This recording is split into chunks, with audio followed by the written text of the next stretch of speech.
Good morning, everyone. How are you doing today? I hope that everybody's having a good day. Who's here? Alpha, Sapphire Lima. How you guys doing today? For anybody who doesn't know, and for anybody on who's going to be watching the VOD of this, I am Shay and I'm a game artist in the UK. And we're going to do hair today. I'm excited. We finished the, let's save this super quick. We finished the splat gun, so the high poly of that is done. That's finished. That project is now moving on to game res production, which is on my own channel. So if you want to see that stuff, you have to go on my channel, Unicorn Dev, to see that happen. I can show you, I added a few extra details to it that I didn't have on here, that I didn't do on the ZBrush channel. So while that loads, I'll show you guys that super quick and then we can start doing hair. So I'm gonna do, this is what we did. So this is now all finished. I added some more details with the muzzle. I added some more on the sight, and then I added a few in a few other places, but that's now all finished. We made some more keychains.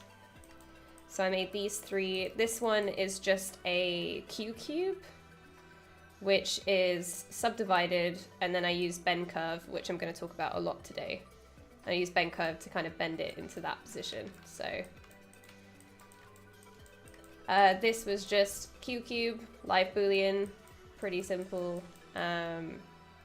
And this was just a cube that I extracted a star shape, booleaned out a hole. So it's all pretty simple stuff that I've been using a lot on the weapon, but now that's finished, I can now start working on my hair stuff. But the hairstyle that I've done so far, I'm not particularly very happy with it. I think it's a good start, I guess. So it was a good intro to what I wanted to learn, but I think I can do it a lot better next time.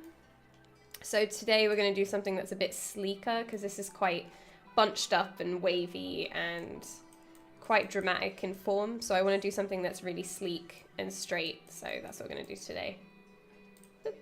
So just going to use this base head that I made, and I'm going to give it kind of slightly more masculine features, but ultimately I'm just going to turn it to black, so you're not even going to see it really. But hey Angel, hey Solon, Panzea, Zacron, Wooden, how you guys doing today? I like the hair, it's better than Mass Effect hair. I can't even remember what the Mass Effect hair looked like, to be honest. Plus, I'm sorry if I croak up, but I woke up with a sore throat this morning. I have no idea why. I think Luke had a cold a few days ago, and I think I've caught it, so I'm gonna have to get up a lot to go and get more water, but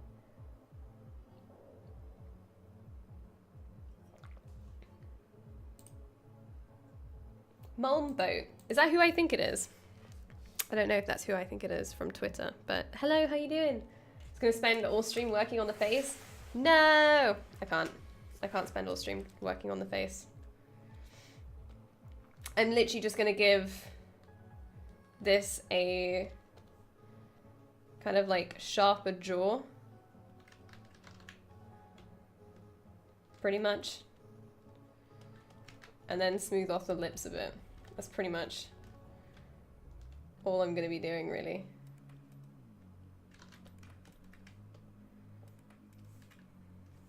And that's just to kind of give it more of a masculine silhouette, but when I present these, I've said on my own channel, I'm gonna present them, but with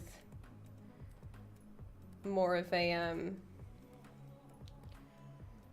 they're just gonna be flat color, so you're not even gonna see the face.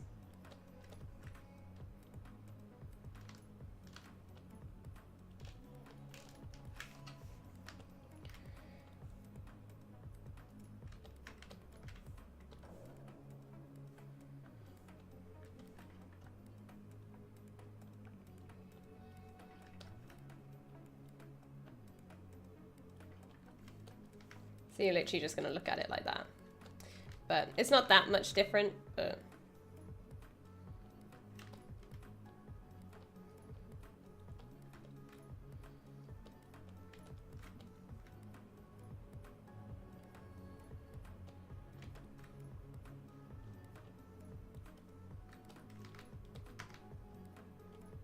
So that will do. Okay. It is! Oh my gosh, you're here! How you doing? I'll proceed to be inspired by you to finish some stuff. Nice. I'm glad that you're here. Guys, Mombo is the awesome lady I'm gonna be... I'll share her Twitter. Because we're gonna be working together on a creature design, and she's absolutely awesome. So you guys should definitely check her out. And you've been doing hair as well, haven't you? Gosh, the hair craze. Hey Chrysanthi, how you doing? Joella, hello. Hey Zeldy. Okay. So, let's ignore how terrible this looks right now.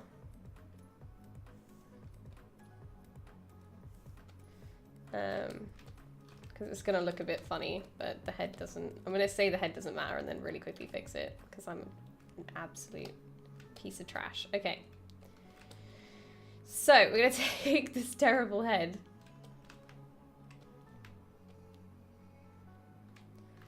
And okay. So looking at the concept I have a few different ones that I liked, but I didn't want to do this one because it's too curly and I wanted to do something more sleek because the previous hair I did has like a kind of wavy aspect to it. So yeah, I just collect images I like. I have a whole Pinterest board full of stuff that I like. And I just kind of go, oh, this thing's kind of cool, I guess. Let's do that. Like, I'm excited to do dreads, actually. Game res dreads, I'm very excited about. I'm struggling so bad with hair. Are you sculpting it or are you doing cards? Because next week I'm going to do cards, and then we can show how to do hair cards, which will be a lot of back and forth out of ZBrush and Maya. What are you doing? Dorian! Get the fuck... Oh my gosh, he's climbing on the back of my PC. He's just being a douchebag because I'm ignoring him. Oi! And plus Luke's away this weekend, so Dorian is going to be very annoying during this whole stream because he's getting no attention from anyone else. Oi! Get back. Oh. One sec, guys. Cats, children, they're the worst. Don't have any. Get out from behind my screens, you scrub. Ugh. So annoying. Ugh. I had to climb on the back of my nest to get him. Get on the floor. Go away. Gosh. All right. Sorry about that. But yeah, I'm stealing the presentation idea from this. Flat color, don't even see the face. It's all about the hair. So that's what I'm stealing that from. But yeah, I have a whole bunch of different things that I kind of like.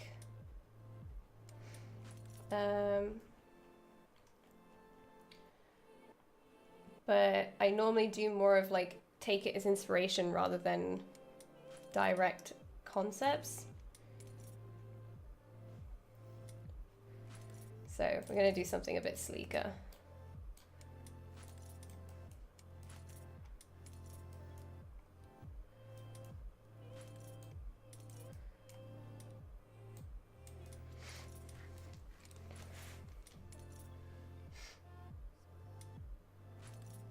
Hey Josh, hey Musin.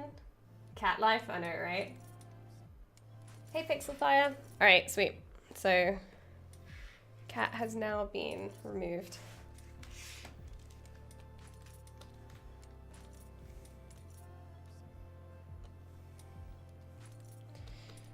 Okay, I'm just gonna leave this on like this for now.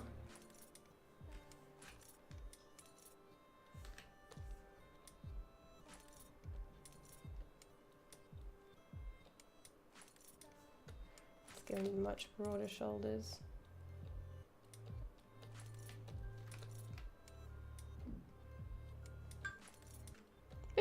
Perfect. All right, let's do this.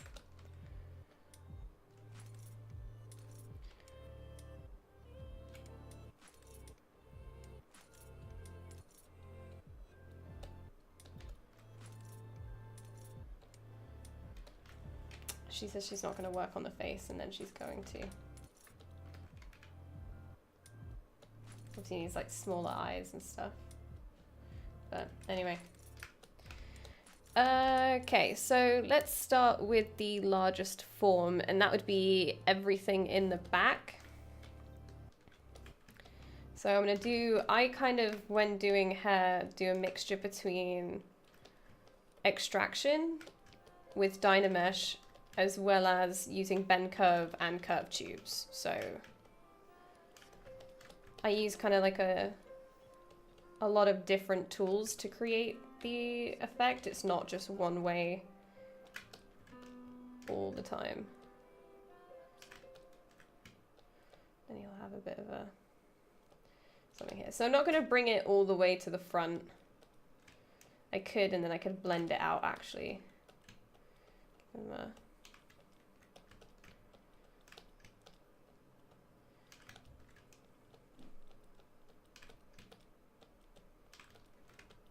this obviously just looks like a woman with a really weird face, but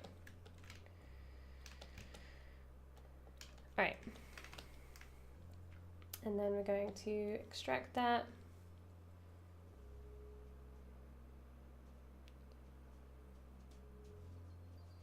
Let's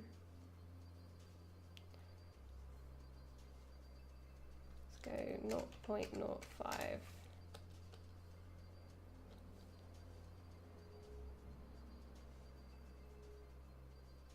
Okay, let's accept that. And then I only want this outside part, so I'm going to delete hidden and then basically Dynamesh that.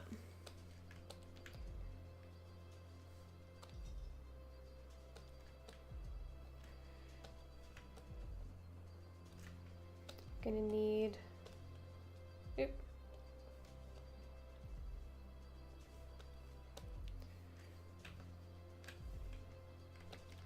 And then with back face mask on, just kind of thicken up some parts. Doesn't have to be exact, really. You could also just make a sphere rather than doing it this way as well. That also works.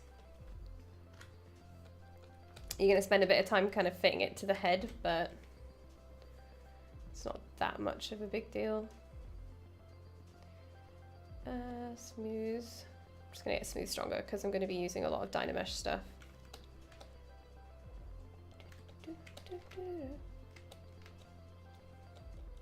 At least no one will say that it looks manly this time.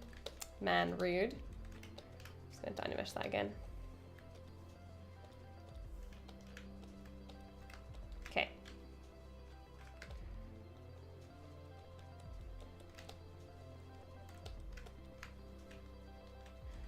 And then I'm just gonna smooth out this transition here. Give him a kind of peak.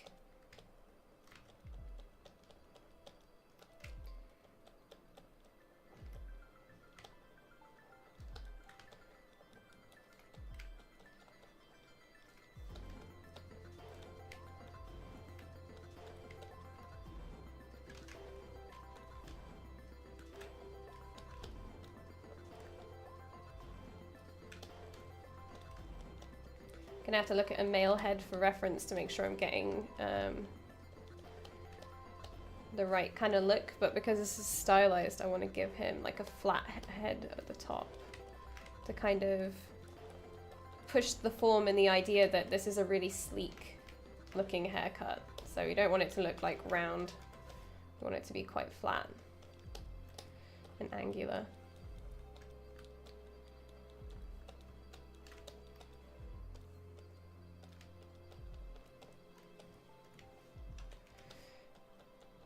Okay, and that's the base, pretty much. We could also bring in the ZBrush base male head. I might do that later. It's still like my overall shape is quite feminine. Let's have a look.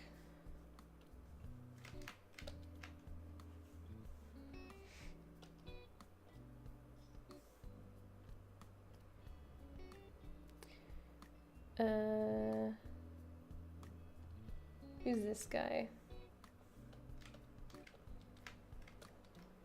Yeah, we could just grab this guy, really.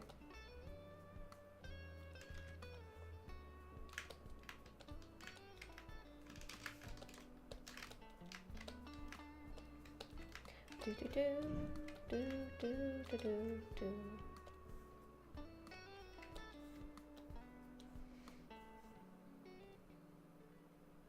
Oh, the mesh has layers. Oh, right, okay, one sec.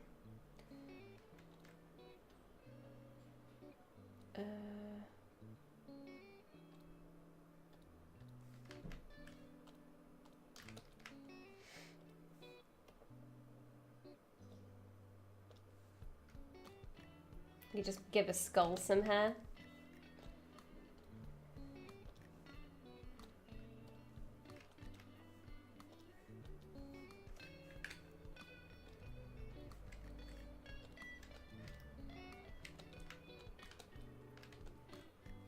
Excuse me.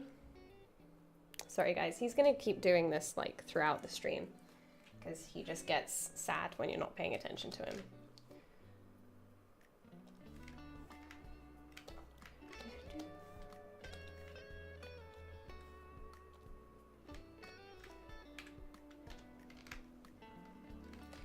Let's see where he is.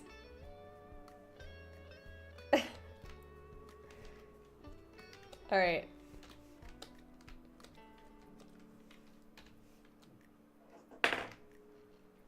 Oh, Dorian, stop it.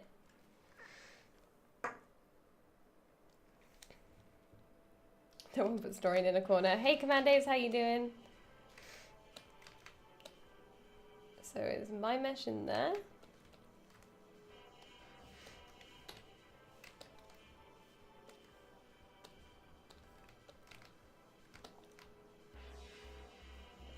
Okay. Let's just grab... Oh wait, we could just unify the whole thing actually. There we go. All right.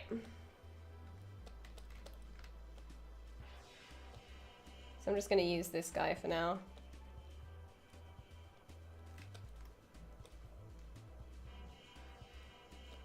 Just kind of pop him in here. Boom.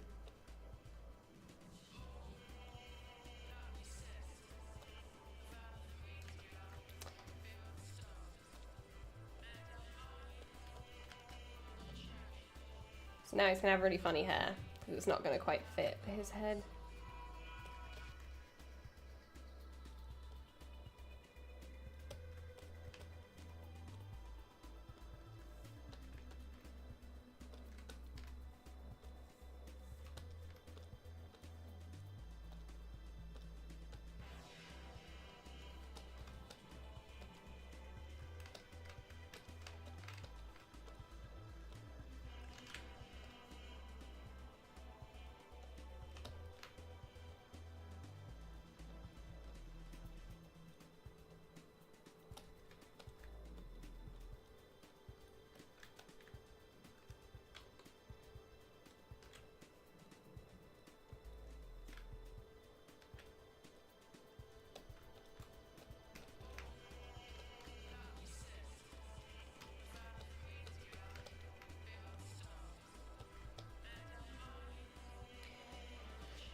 Sorry.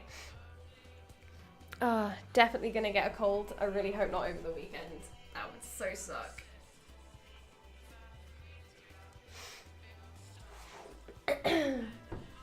Your hair looks lovely. Oh, thanks, Commandos. Hey, Lizzie. How are you today?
So here's a straight parting, and then it's shorter at the back, but there'll be some pieces that are longer on the top.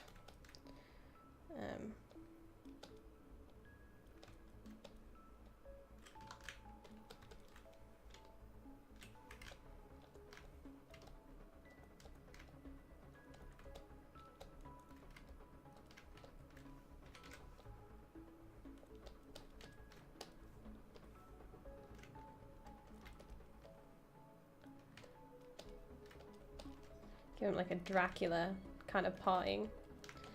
All right, that's that base part done. And then there's going to be another part on top. So it's just about kind of blocking in your forms. So you've got another piece that kind of lays on top that's quite feathered. So we can do that by kind of extracting another piece here.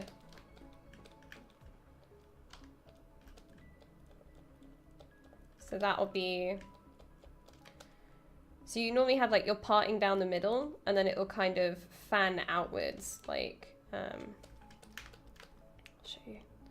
So you have the parting down the middle, and then it'll kind of start to fan outwards at the back, right? And then you'll normally see, like, depending how you have your parting, it will kind of go like this again at the front. So I'm basically going to build this back part, which will be, oh, you guys can't see, which will be this piece here at the back. And I think his hair is kind of tucked in. I used to think this was a headband, but I think it's just, yeah, it's just shadow. Oop. No, he's disappeared. Oops. Oh, there he is. I thought I lost him.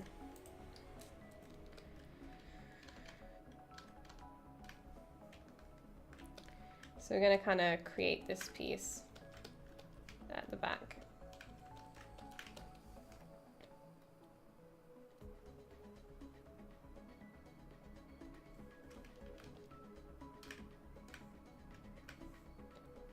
Extract that, accept it, delete the inside, and then we're going to put it to 500, and we're going to Dynamesh that. Smooth it out, and then Dynamesh it again.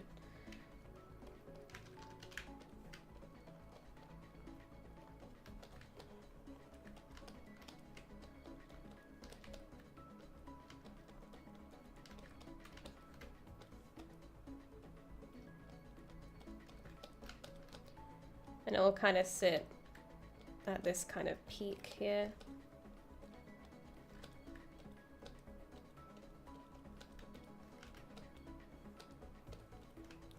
And we could go in and we could start building loads of strands right now, but I just want to block in a lot of the initial shapes as easily as possible.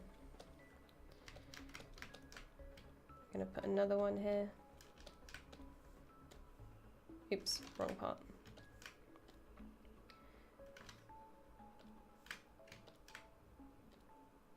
Accept that.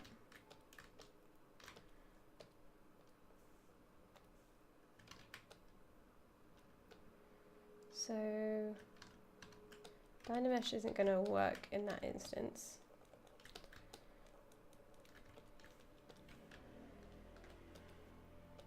Later on I'll probably use curved straps for this stuff, but I just want to really quickly block this stuff out.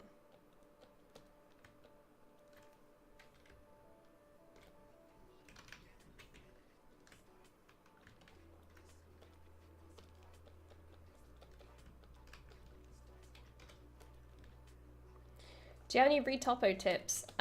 Depends for what. My tip would always be to do it by hand, and always to use reference. Basically, that'll always be my tip.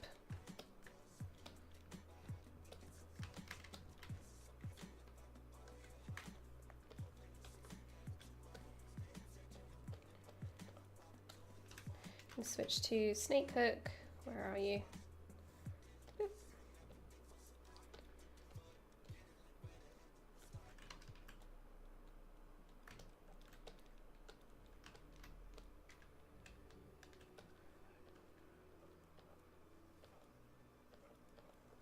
just gonna draw in some kind of direction for that.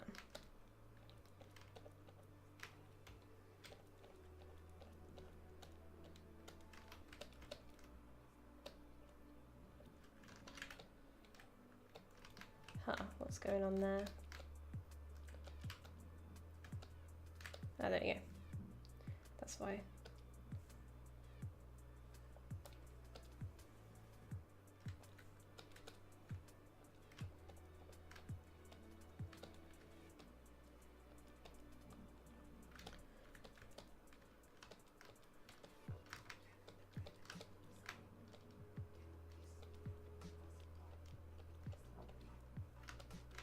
But what is it in particular that you're retopoing?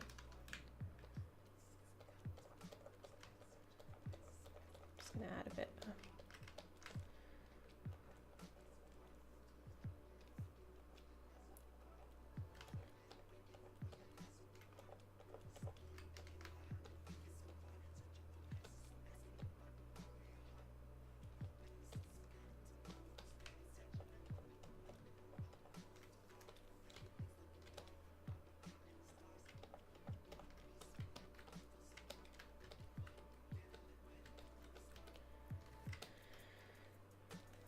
Okay, I'm just gonna make this piece a bit shorter.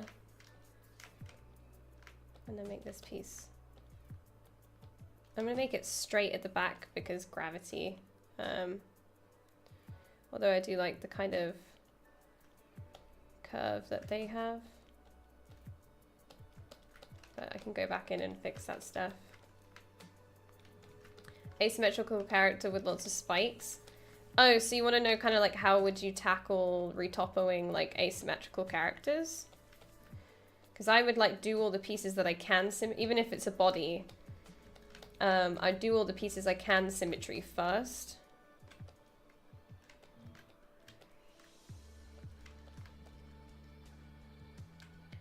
Okay, and then he has this big piece.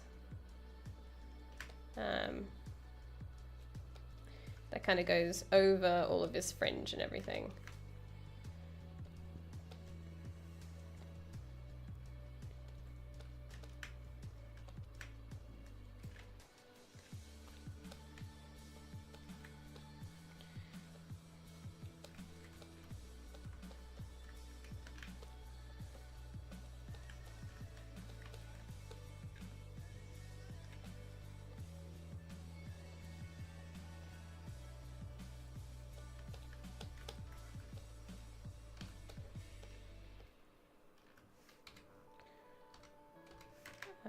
Where's the gizmo? There you are.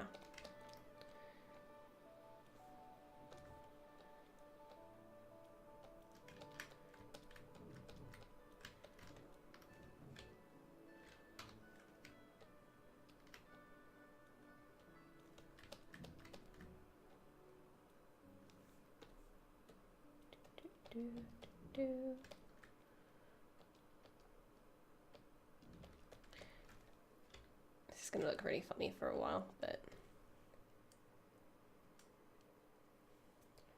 it's already posed. It's already posed. I just want to texture him. It's not for games. Oh, why are you asking about retopo then? Retopology is normally because you're making something game res.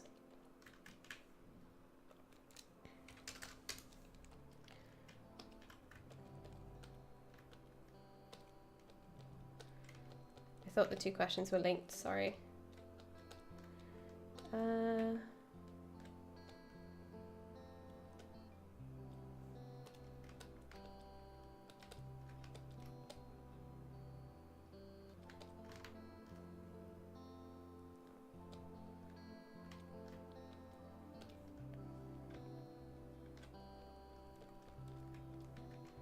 I'm going to say that this part is kind of going behind his ear.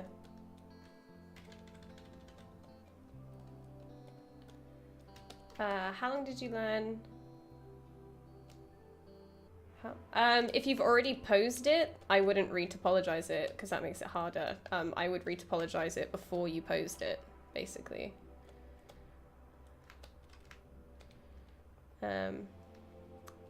But to the question of how long did I sculpt before I got a job, I got this job for modeling, not for sculpting, so he's parting. This is why I now have to turn off symmetry, because his hair starts to kind of go this way and then this way. So I actually started sculpting. I knew a little bit about ZBrush before, but I actually didn't start sculpting until I got a job, like fully. I knew a little bit about it before. So I started sculpting about 3 years ago, like 2.5 years ago was when I first started like properly ZBrush sculpting. Okay, so now I'm gonna grab, we can just use like curve strap actually real quick, just to block in the pieces at the front. Where are you? There you are. So this is where I'm just gonna use bend curve super quick.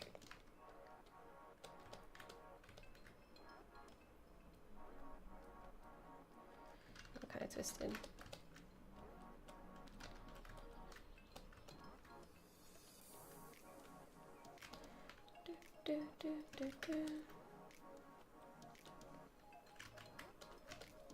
Should actually insert a plane for this.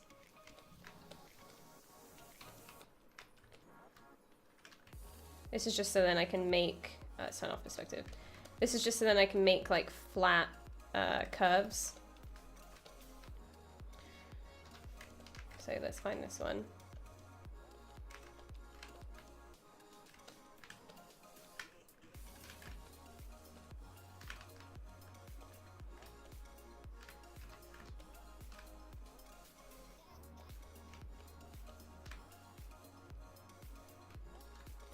And then on this plane, then I'm going to build a curve. So, and then go to split, unmask points. And then I'm going to take this, I'm going to make it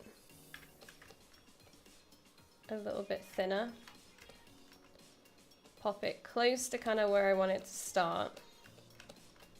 Which I'm then going to rotate it a little bit so it kind of matches up with his parting. Then click this little gear here on the gizmo, go to bend curve, and you use the red cone to change the direction of these points, which are the points that you can move it, and then use the orange one for the density. So I normally keep it really low to begin with, just because it's easier to manipulate. And then once you've got this point, you can use the orange cone to twist your point. And then you can use this big cone to scale it, which is really cool. So then I don't have to like mess with the scales and the stroke. Oh no, sorry, that's pinch. This is scale. The little one is scale. So yeah, I can kind of like mess with this stuff like super easy. And I'm just going to put up the density.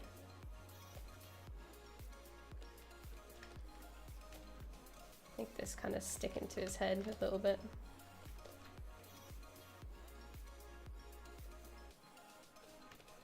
And then this piece kind of goes behind this front one, so just going to twist that a little bit.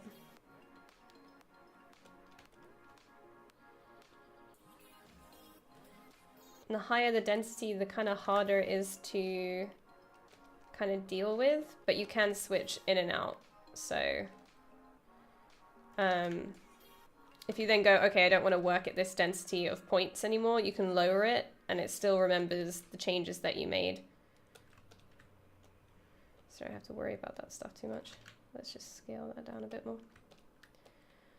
But yeah, pretty simple. I'm just going to turn on dynamic.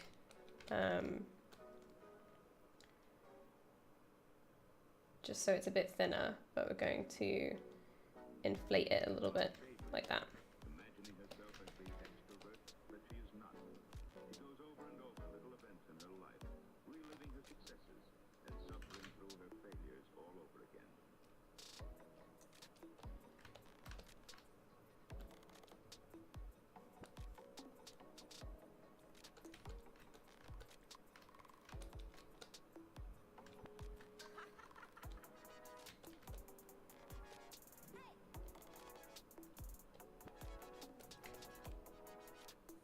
So the inflate isn't permanent until you actually like accept all of this, but Sometimes young adolescents appear to enjoy utter uselessness. Give them a satisfaction. just gonna twist that. There you go. All right, so you go into the settings, click accept. That's now been accepted. Let's inflate it a bit. And then click apply in your subdivisions. And we have like a hair strand. So it's pretty simple, pretty fast now that you have bend curves. Before you used to have to like, you still can, some people still do it that way. But I used to draw it with, either use just spheres or you can use like curves. So, and then I'm probably going to duplicate that shape and then mirror it over. Oop.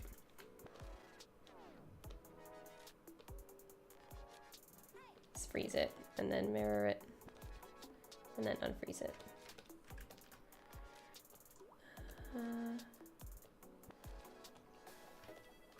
So this one's a bit smaller on this side.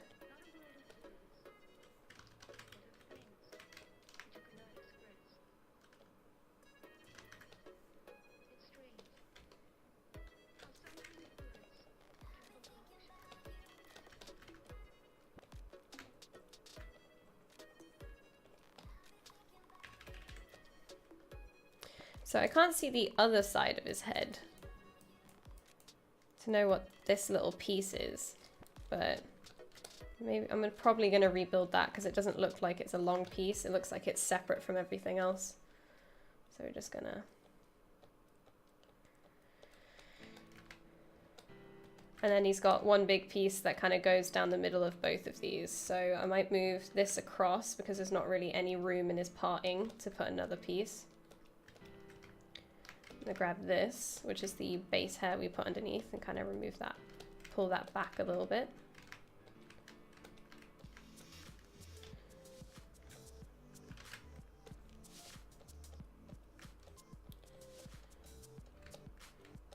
There you go. And then on this one, we want asymmetry as much as we can. So we make this piece a bit longer on this side.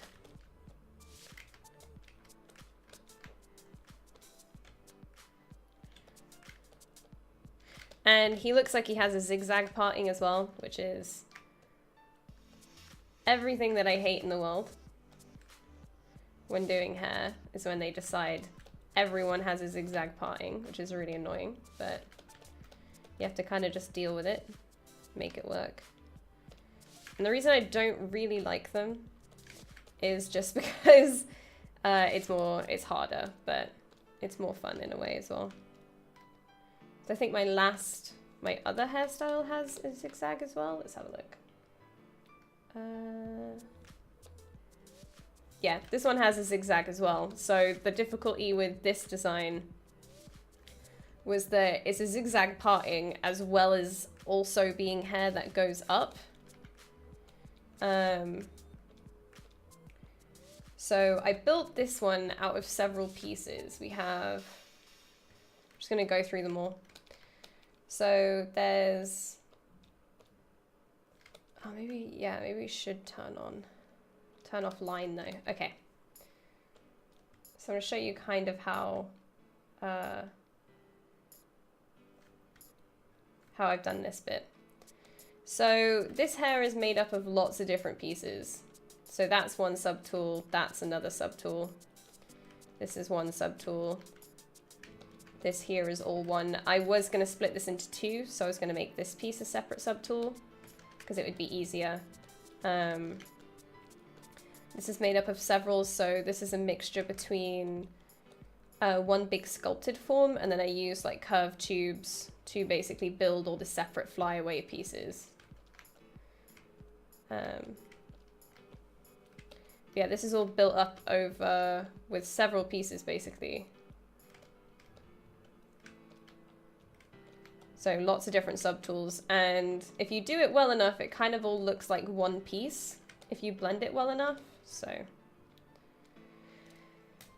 ooh, I just realized how much I'm like leaning that way. I'm just like going off the camera slowly, like, bye everyone, see you later. Now let's do this. There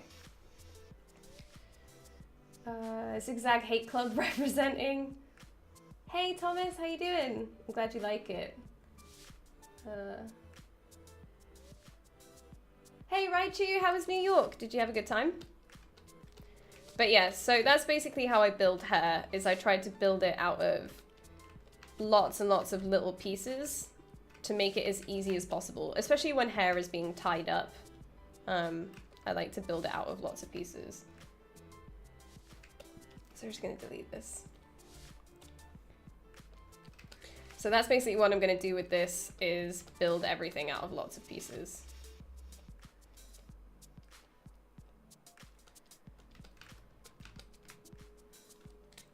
But we'll have to work in the zigzag parting later. We'll have flyaways and stuff as well.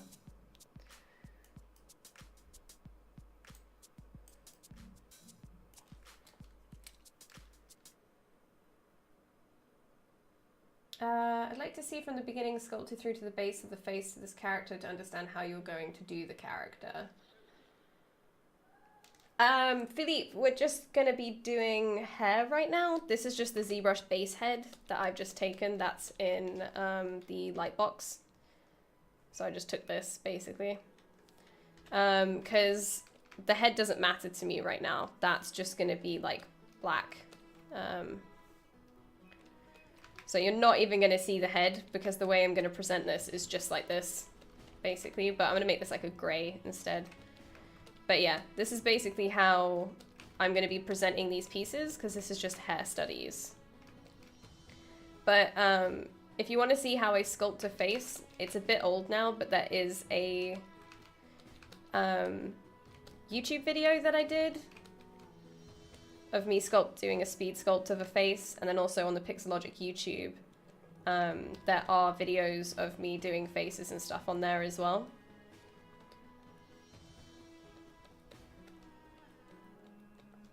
If you want to check that stuff out. But I won't be doing it on this stream. This stream and next stream we're going to be doing hair stuff, so.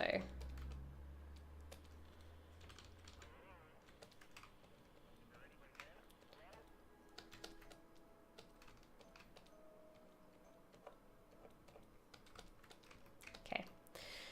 So now we got to build in the next form. So I guess I'm doing this all in my head, but I'm just going to draw you guys a picture of how I plan this stuff out, because I guess I've done it so often now I can do it in my head and break it down that way, but it might be easier to do a visual representation of what I'm kind of thinking. My kitty's drooling all over my hand. Oh my god, that's so gross. New.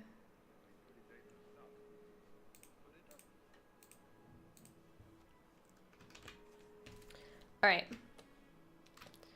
so basically when building hair, and if I have like a concept like this, or any kind of concept really, there's a fly in my room, I kind of break it up into several sections. So what I've done here is I've said that this piece here at the back, which goes underneath all of this hair, is like one piece. Then this piece here is another, because there's like a form change here, because this sits on top in the design. And then this piece here is another piece. So that's a separate element, because it's all overlaying each other, basically. I think Dynamesh does his hair exactly the same as me, pretty much. He just released a good video on his YouTube channel of how he breaks down hair, and me and him pretty much do it the same way. We were talking about it the other day, laughing about it, because it was kind of like, oh my god, we both do it the same way. But and then we have, let's grab yellow. These two pieces here are the same piece, pretty much.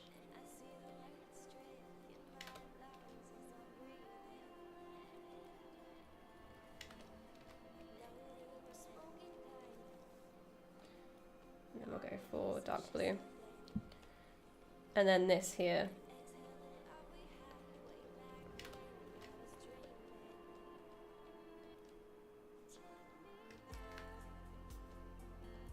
So yeah, that's kind of how I break it down. And I'll kind of sculpt it in those different subtools initially. That's how my breakdown will be. So I'll plan this stuff out. Unintentionally turned him into Rainbow Dash. Oh my gosh, get out. So yeah, I'll break that stuff down. And that's what I'm doing in my head when I'm looking at this concept here. So I guess when I'm picking which piece to build first, I've done it so often I can do this part like in my head. But if you're not used to it, sometimes it's easier to just grab the concept and do it yourself and kind of paint over something and say, oh, this is this piece and this is this piece, you know?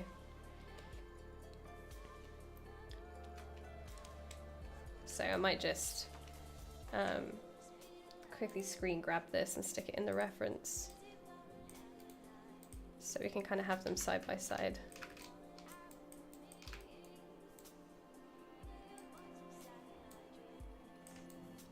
Put it here.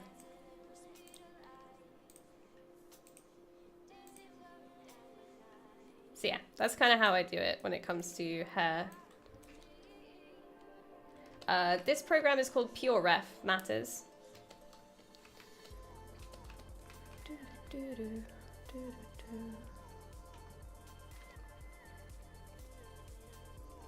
And then it comes to like low level stuff where you start breaking up each color into lots of separate parts.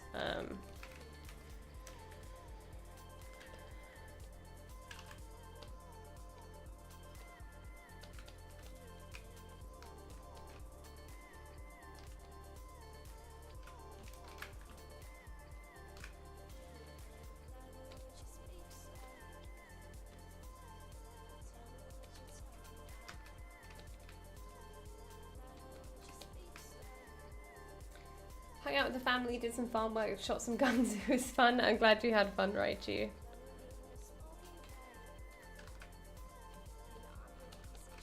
Right. So now let's build the blue part, which I'm going to do the same way that I did before. So we're just going to grab the curve strap brush, build a curve.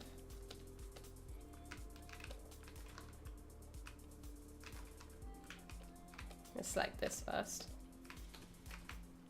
Whoop, there we go. Build a curve. Go to split unmasked points. Go to that subtool. Grab our gizmo. I'm gonna kind of stick it up here. Probably make it a little bit. Let's have a look. Let's do this part of the blue because it's kind of in two pieces.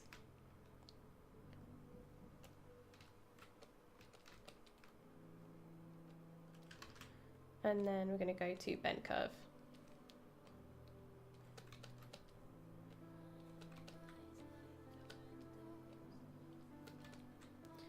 And then twist them all away. Once again, just using the cones. So I highly suggest like playing with these deformers and seeing what these cones and stuff can do, because it's pretty fun actually. The different effects and stuff you can get with them.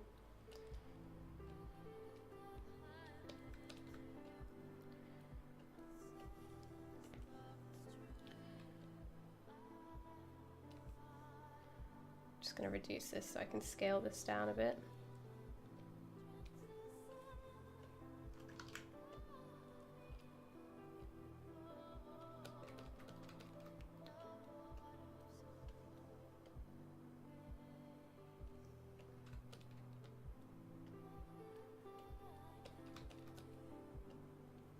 And then I've kind of over twisted it really.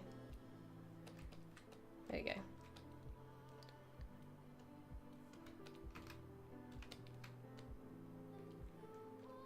To accept that, dynamic subdivide it, inflate it a little bit. Kind of smooth out the end. Oop. My tablet keeps kind of jittering at this point. You see, like, every time I hit here, it keeps moving it down. I really need to change my UI, so then this is on the top. There you go.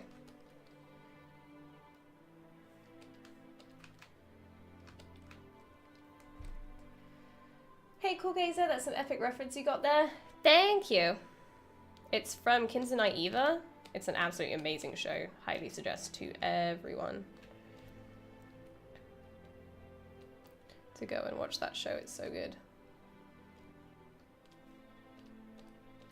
You know what? I might change my UI really quickly right now. So we're gonna go to Preferences, Config, Enable Customize. Just gonna move this out, put this down, and then move that back there.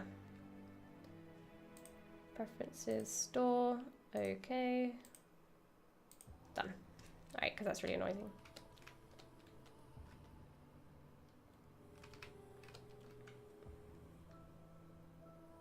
Oh yeah, the animations, well, Studio Trigger does outstanding animation ever. They always do it. Their animations are always insanely good. The intro is awesome. It's one of my favorites, I think, ever. And then it just has a really interesting plot and it's just really fun. Oh yeah, the colors and the characters, visually, it's just like, love it. And Dorian just looked at me like, why are you making that noise?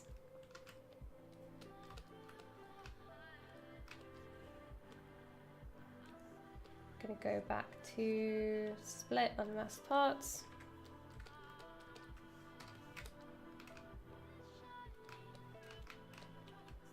Put this up here. So this is gonna be the second blue part that we're gonna put right down the middle of his face, pretty much, because anime. Make it a bit wider.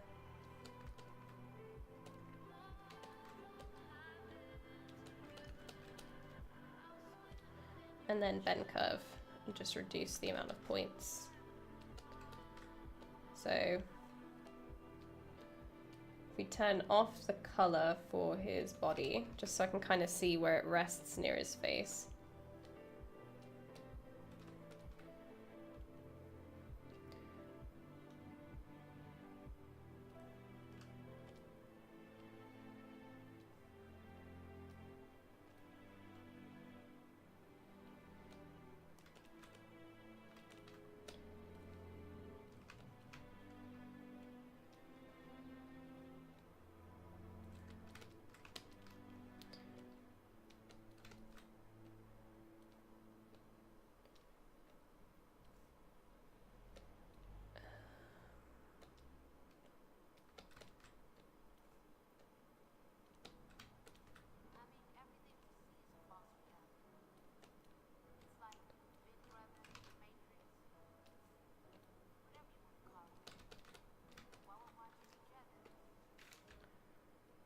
Then you can kind of move it, and then if you go back to the gizmo, the bend curve is still there. So you can still go in and like use the move tool and everything to kind of mess with this stuff.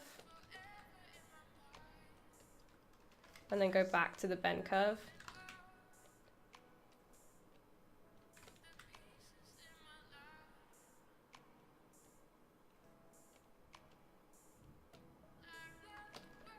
Just gonna... That needs twisting a bit. No, this needs twisting. There we go.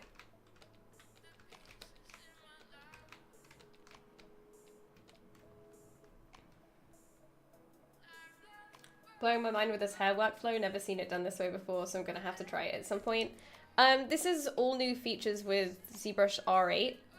So I saw someone doing it with bend curves a little while ago. Like, I think it was pretty much straight after it came out. Someone said that this is what they used it for, and they posted it to like 10,000 hours or something. And after that, I was like, holy crap balls, I want to do it that way. So it's one of those things that, like, I guess, really changes your workflow like immensely. Now I use like bend curves and live booleans for like everything. I thought that when R8 came out, the main things that I would be using would be VDMs and what was the other one? I think it was VDMs. Yeah, I think that was it really. I thought VDMs would be my thing. And that I'd be using VDMs the most out of everything. But to be honest, I haven't even touched them yet. I haven't, I guess, found a reason to like mess with them yet. So the main stuff that I've been using is like, is bend curve and live boolean really.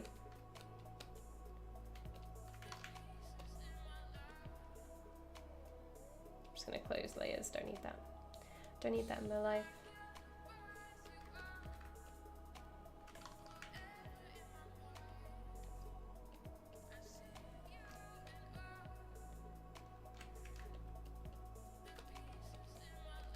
Yeah, this is something that I've learned very recently, and I wanted to share with everyone because I think it's like really fun to do it this way, so.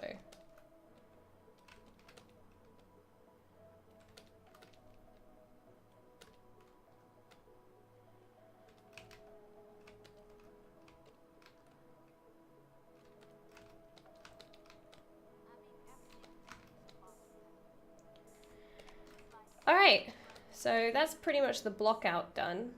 I'm just gonna make the hair a new start group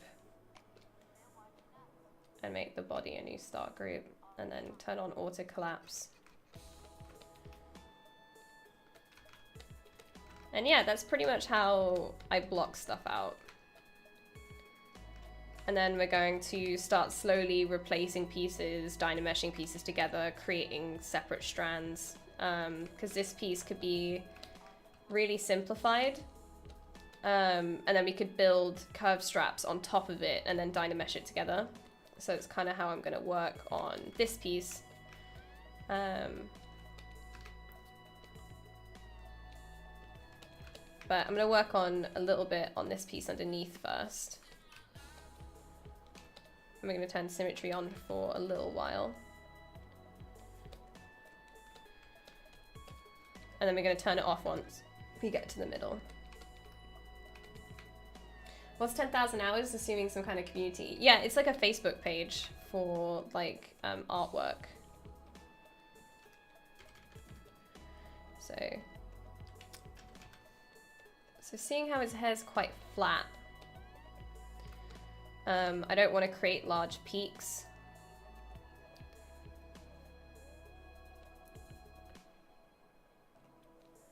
So we're going to try and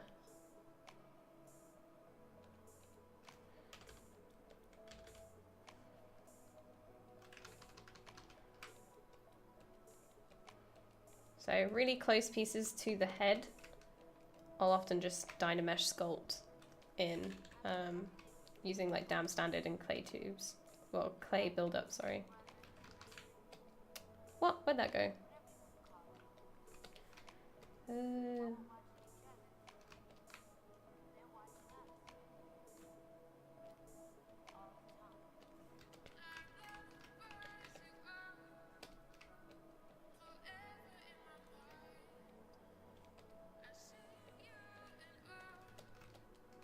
So I'm kind of just going to plan out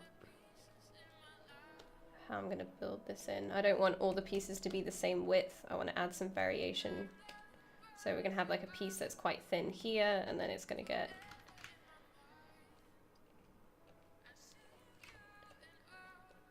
kind of like that.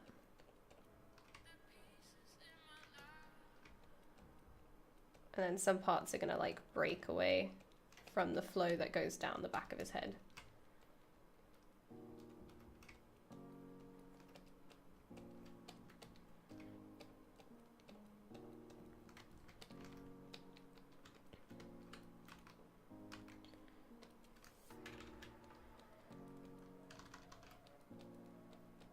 Because hair is made of layers, there's going to be some parts on the top that kind of goes against what the bottom is doing. So I'm going to build those on top and often just blend out the top of that quite intensely and then only a little bit at the ends. Just kind of creates this build up, I guess.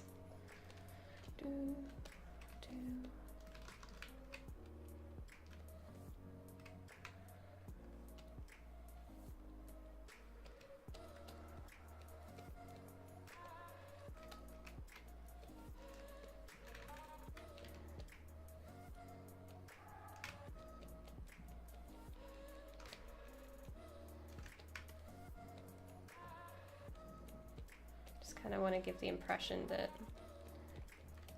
these pieces are kind of sitting on top. Oop.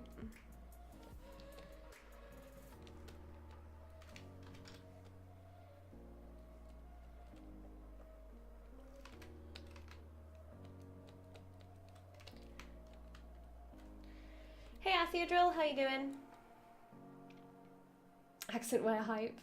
Never touched VDMs. Yeah, no, I've not touched them either.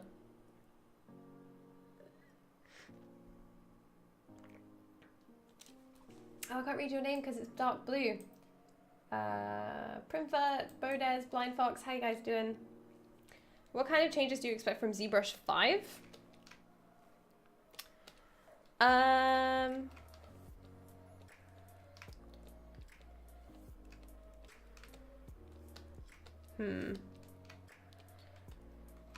To be honest, I couldn't say right now. It would have to be something that somebody would throw around a suggestion and then it would kind of spark my memory or, I guess, inspiration for what I would want.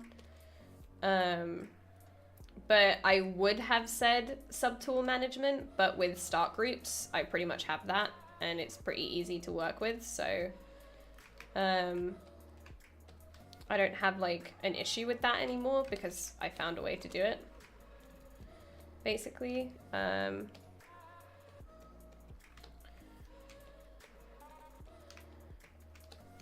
But yeah, I probably would have said subtool management, but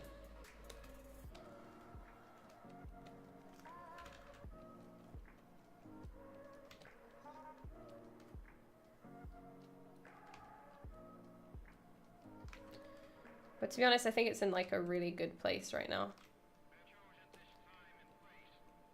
No, I don't think 5 is particularly on the way. They are releasing like updates to R8 right now.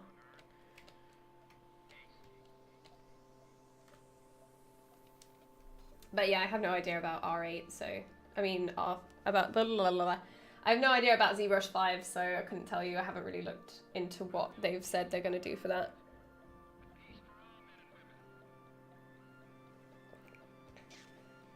A proper camera? I don't know. I don't have a problem with the camera or with the navigation at all. Because obviously it's not that this is actual perspective or an actual camera, right? But that was like all to save on memory, really, was to kind of do it this way. But now I've just gotten into the habit of like sculpting with orthographic on. I don't really sculpt in perspective anymore.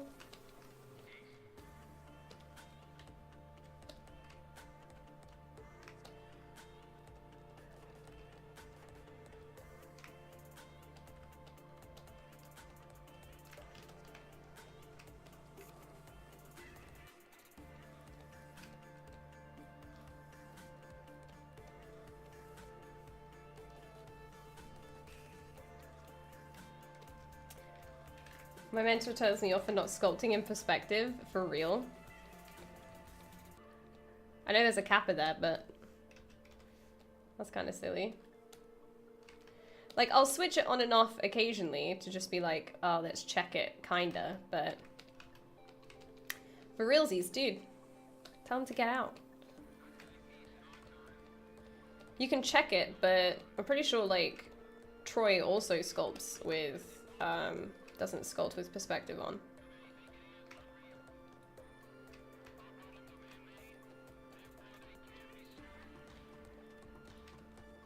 Because obviously the perspective part kind of depends on like how far away and close you are to the camera and how stuff looks, and it can warp it, and I don't really need that in my life.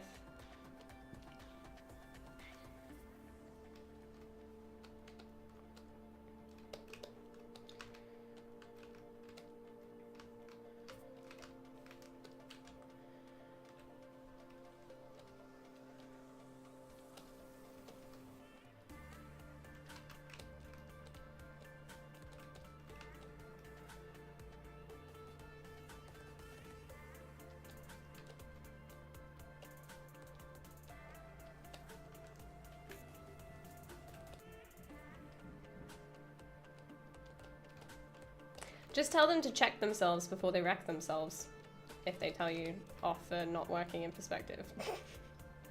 Just be like, excuse me, sir, but can you please check yourself? Are you psyched for tomorrow? Kind of am, kind of not, because I feel like I'm getting sick, so I'm just kind of like, I really hope nothing happens. Like, I feel better soon, basically, by tomorrow.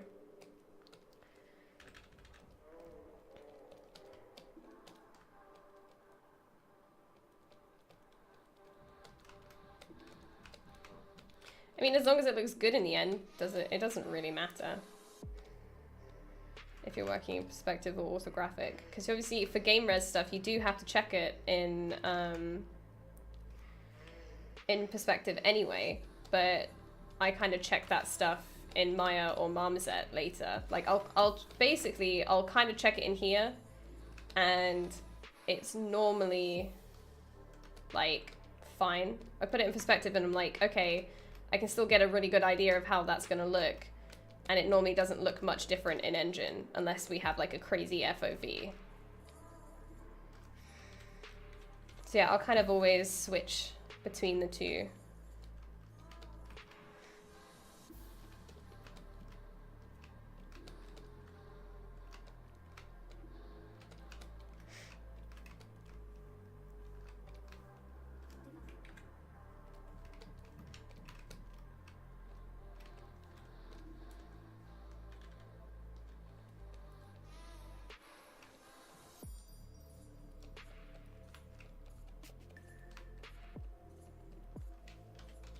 So I might build this out of a separate piece and just separate it off from this piece, but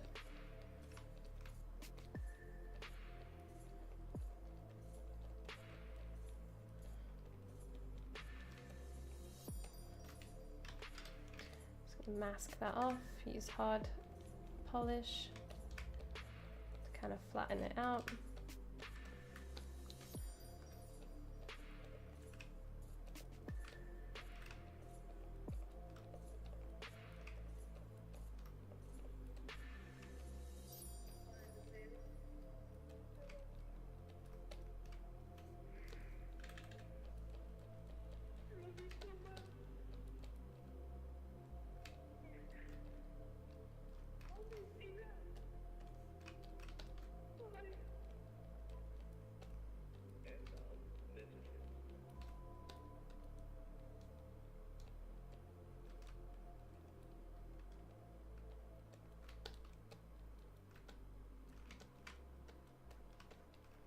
And then up here, this is where the zigzag comes in. So if we say that this comes forward, and we take this and we push this back.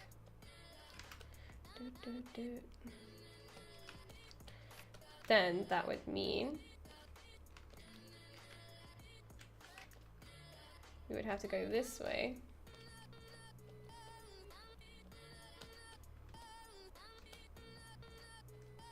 And have this go this way. And then bring it back.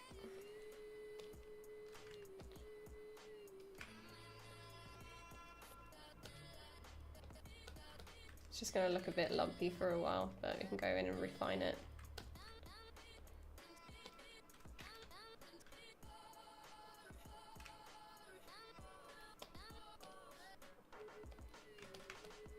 And then just use inflate to kind of bring the two pieces together.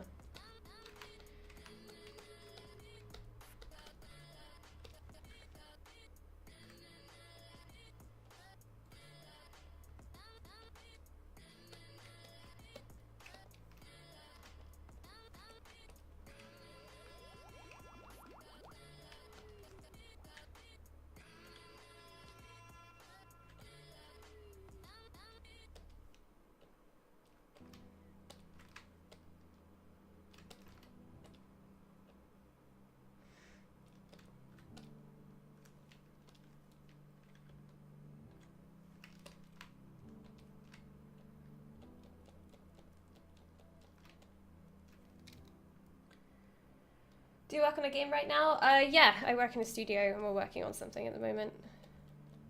Obviously can't really talk about it, but if you mean do I work on one in my own time, right now, no, I don't. I don't build games in my own time, I just do the artwork.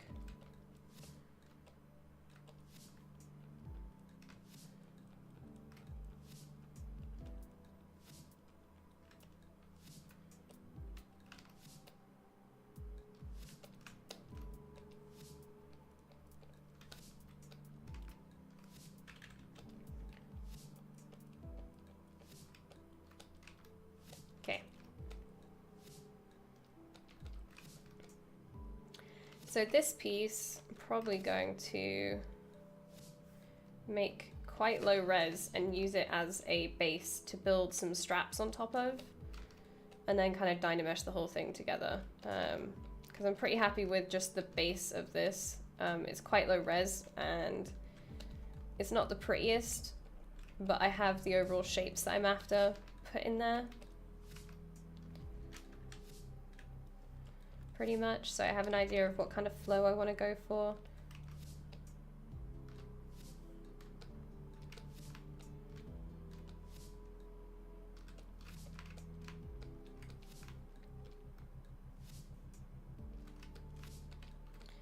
So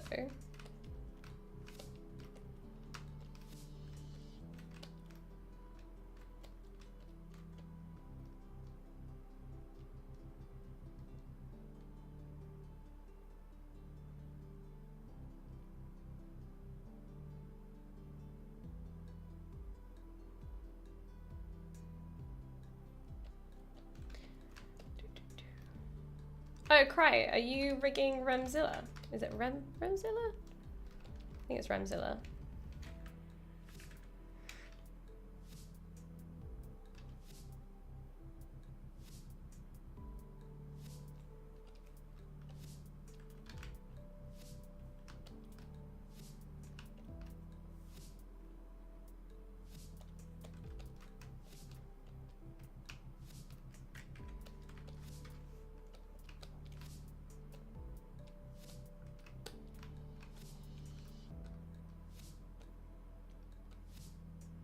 All right.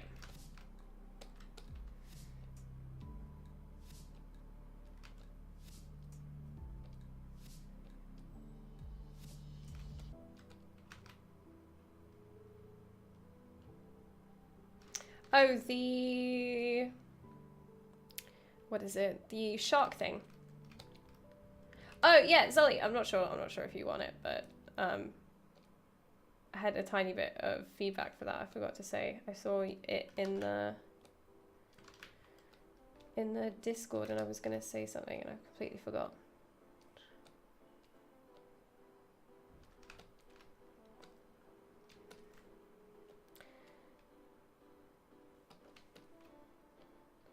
I have to go one more up. Okay. Nope. Let's kind of go from... Should we build the back part first? Yeah, okay, let's go down here. Oh, Dink! Oh my god, people keep changing their names. Why do you guys keep doing this to me? I think it was just the head. The head has to be way bigger. It doesn't feel like a shark because of that. That was my only feedback, was that the head was way too small, I think, because they're literally like, sharks are like, their head is normally like the width of their entire body. And I know it's humanoid, but I feel like the head should be much bigger to feel like he's like a bulky shark. I think that was the only thing that I had, really.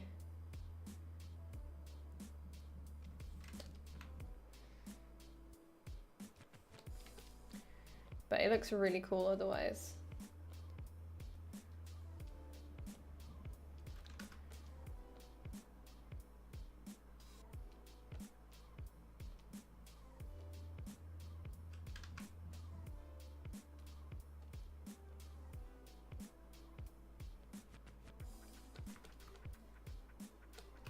But yeah, that was it. I think it should be much bigger, but other than that, it's looking pretty amazing. Like the design's really cool. Do, do, do, do.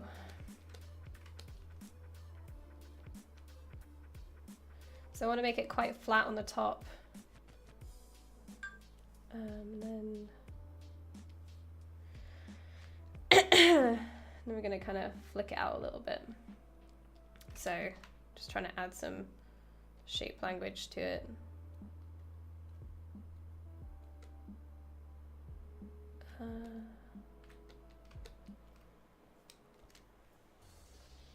Posted a GIF in the Discord. Okay, let's have a look. Is it retopoed already?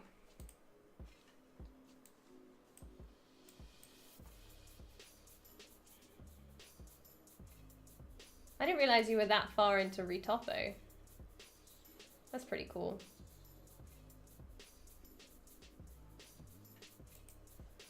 But where is it?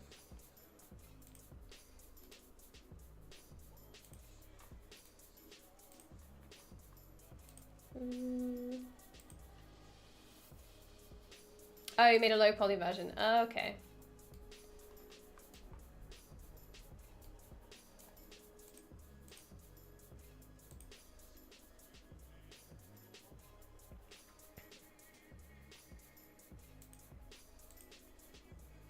Sometimes Photoshop's so slow.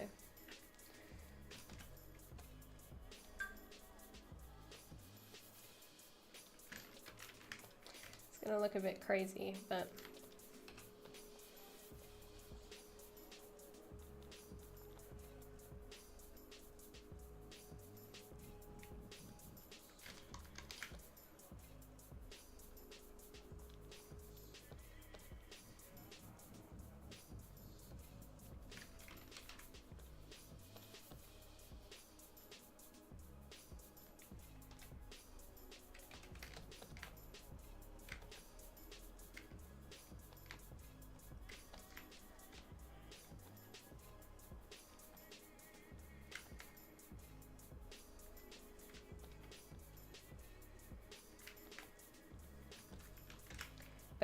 that to me just feels more like a shark.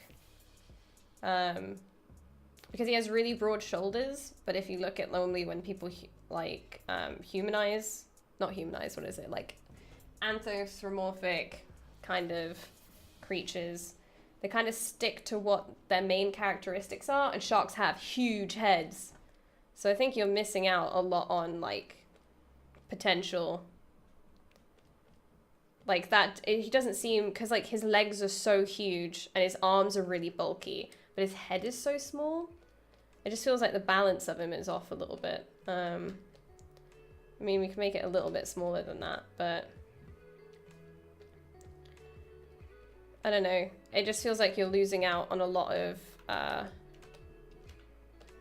potential with his silhouette and stuff if you just leave it really small, because it just feels a bit unbalanced.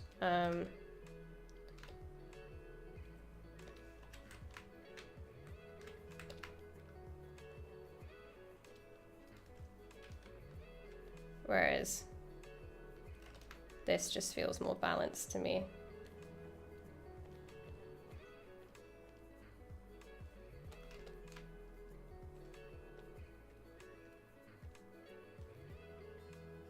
Because it seems like almost like the size is the wrong way around. Like his legs are too big and his head's too small. But if you swap the size around, it feels pretty good.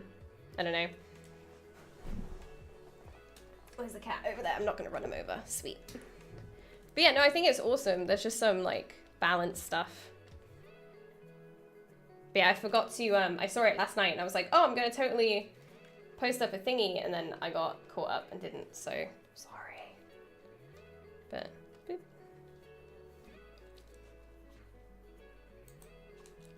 Hope you don't mind.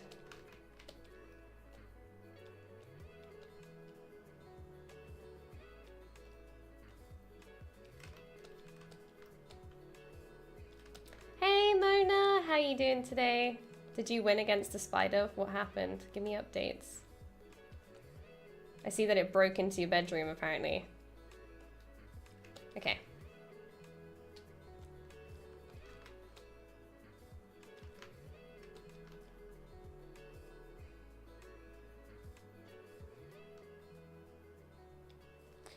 Cool, let's accept that.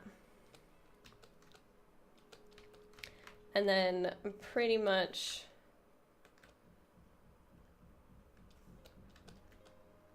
going to duplicate that and just kind of rotate it around.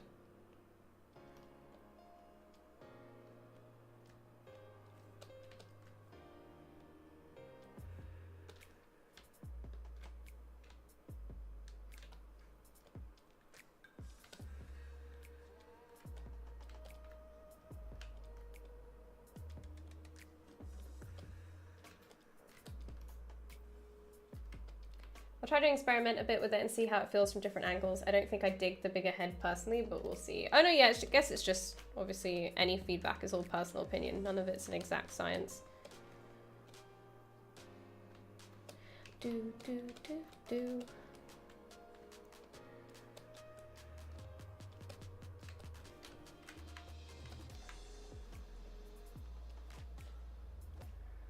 Don't get me started. I've been guarding a corner of my room it's resided in for 2 hours and I'm worried it's somehow Houdini away. Just hit it with a shoe or something. Hit it with a shoe.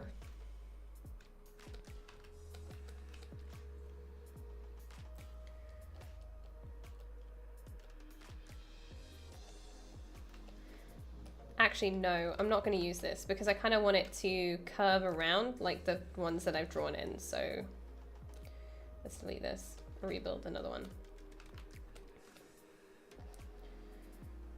Okay.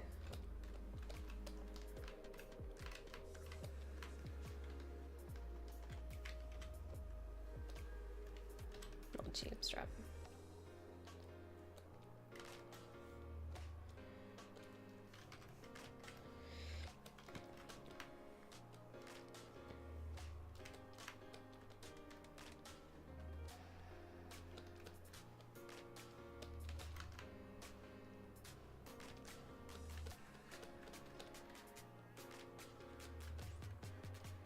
All right, bend curve.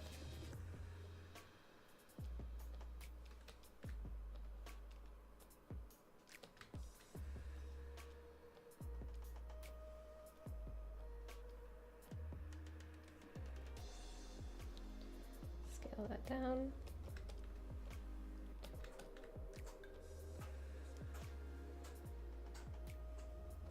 No idea what Dorian's doing, he's making weird sounds. One sec, guys. He's making like gross, I'm gonna be sick sounds. You alright? What are you doing? What have you done? So worried. Alright guys, I'm just gonna quickly get some water because my throat is killing me. Sounded like you're gonna be sick.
Also got ibuprofen.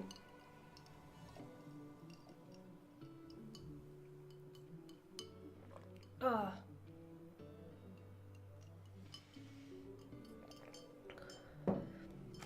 Hopefully ibuprofen will fix everything.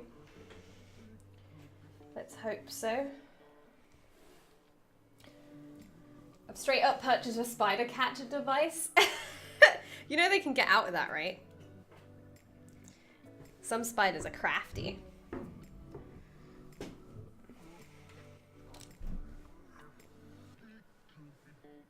Eating spider sting is a myth. They say, who are they though? People living on the 10th floor.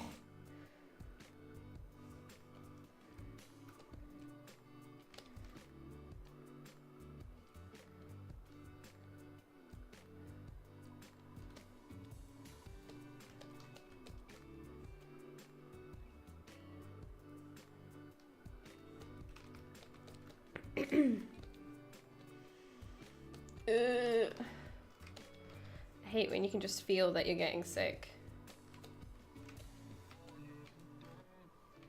It's like the worst feeling ever.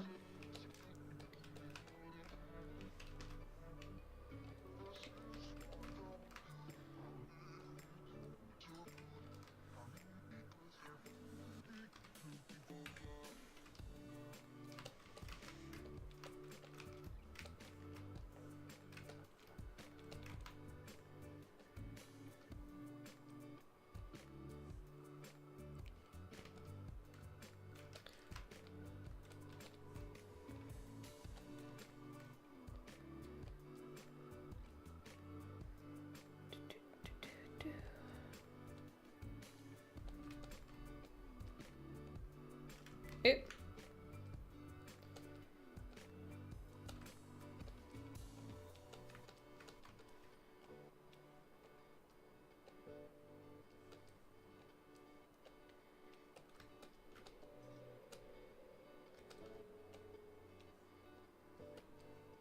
So I've gone a little bit too far ahead.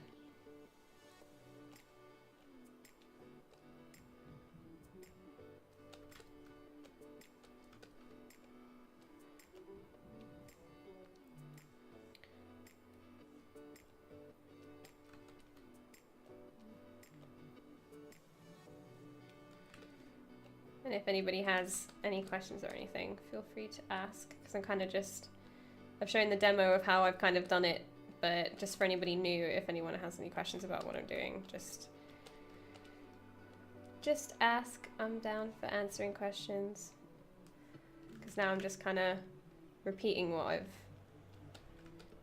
already done and just doing it over and over now.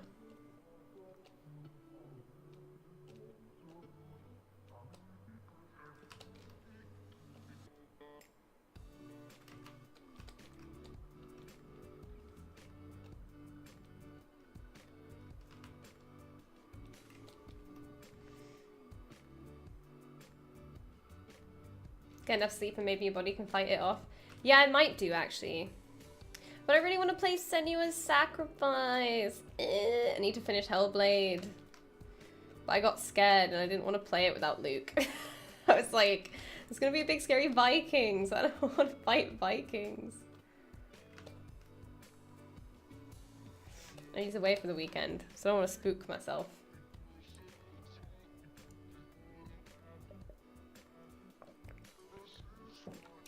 What is hair? Alright, 1 minute. Let's look it up. Apparently I got a Little Mix song. Here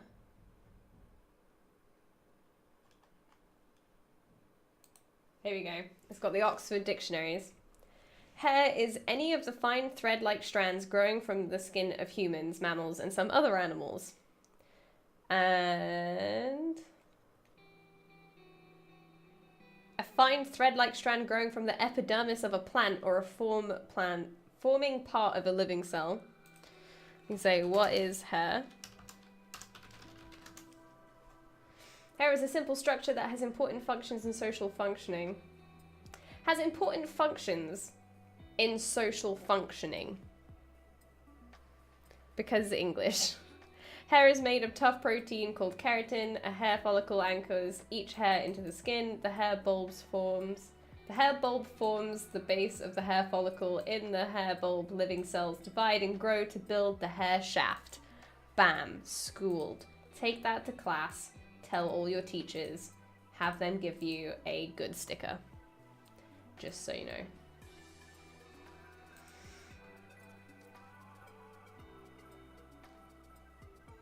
I'm doing the opposite, feeling like I'm getting better from this hangover. Oh my god, fly. Get away from me. I wish it was just a hangover, but it's not. I think it's a cold.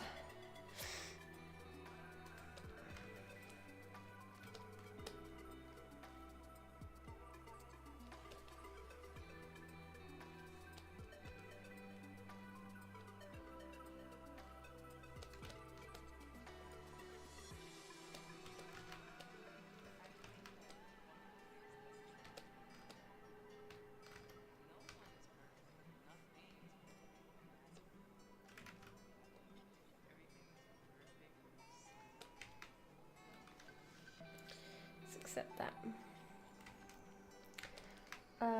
Senua is totally chill inducing. What a heckin' trip that is. Chill? There's giant Vikings! What are you talking about?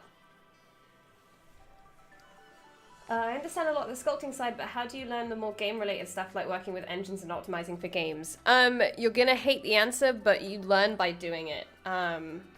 It's kind of like you learn how to optimize certain textures, what takes up memory, how to import into engines without any issues, what issues to look for when you, what things to look for when you do have issues.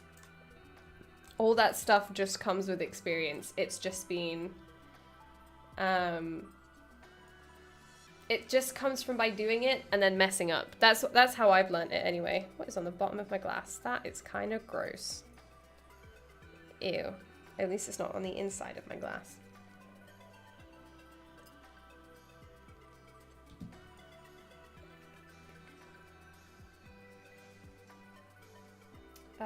Do you do the implementation and physics stuff too? I want to talk about how you'd set up the finished mesh to work with physics and wind.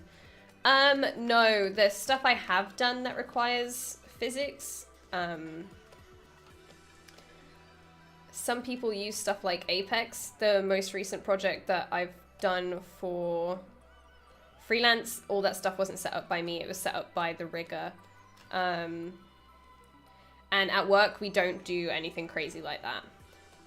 But it'd just be weight painting, basically. It'd be kind of like making sure that everything on top doesn't move and everything on the bottom kind of moves a bit. Like, I would never want to do really long hair that works with physics. That stuff's just, it's painful. That's what we were trying to do this time around, and it just never quite worked out. Just going to delete that so then I can add another one in. So yeah, to work with physics and stuff normally, because I'm not a tech artist like you, so normally somebody else from tech kind of sorts that stuff out. But yeah, I guess it would just be vertex painting would be the easiest way of doing it, basically. I don't want to move.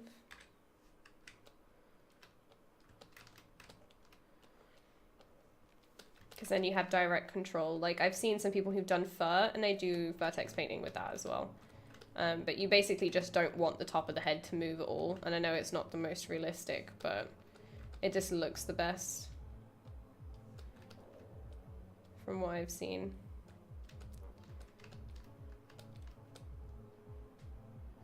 And you can project vertex painting, I think, as well. So you could create like a big sphere, paint your vertex paint on the sphere, and then transfer it onto any cards or any mesh. That probably would be a good way of kind of setting it up. But I wouldn't know technically how to do it. I kind of know what the normal approach on the art side of what I would have to set up would be, and normally it's vertex painting. Because we did it for the trail, we did it for trees. So we kind of had blue vertex paint was the intensity of the movement, because there's like basically trees that move, and it's like a simple deformation shader, and it just kind of warps the visual a little bit.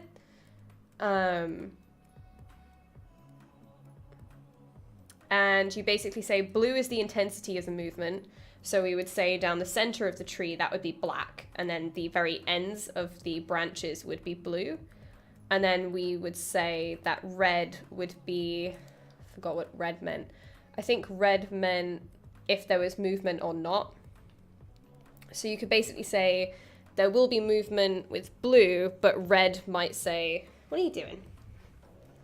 Get out of the way. I think it was blue was the intensity, red was the variation. There we go. So instead of every piece moving exactly the same, blue would say how intense this movement was. Red would say if they were different from each other, right? And that's kind of how we set up trees. I hope that makes sense, because I had to try and remember, because we did this ages ago. But I hope that made sense. So I guess you could do that with hair. You could have a similar shader that just like kind of moves the thing, but it wouldn't be physics. That would be a shader. Red would say, what are you doing? Get away.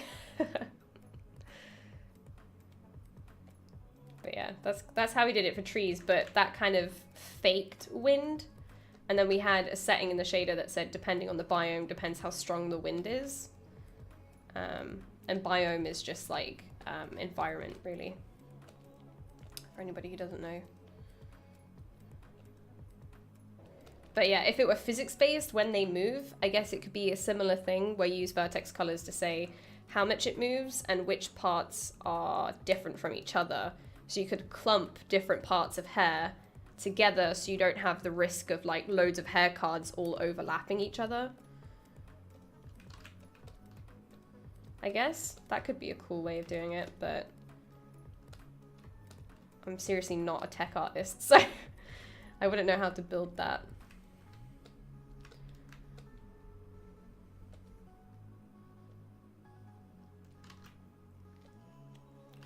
This is pretty cool. I'm starting this type of thing. Hair, or are you talking about physics stuff? Because I'm happy you guys find it interesting. But that stuff I only know from experience from working with trees. That's the thing. Like when it comes to like what engines and shaders and stuff can do, that all just comes from experience of working with them. Never would have known otherwise. Okay. So I think I'm going to accept that. Gonna not divide it, I'm gonna duplicate it and then mirror it over. Oh, starting modeling and animation, okay.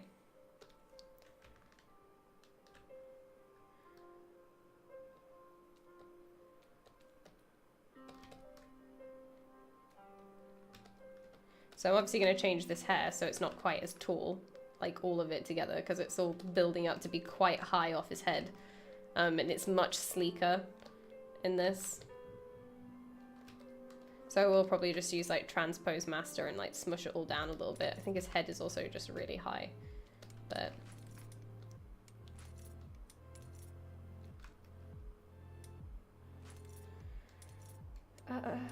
Unreal has built-in Apex. Now I'm slightly skeptical due to the ways Apex has hurt me in the past.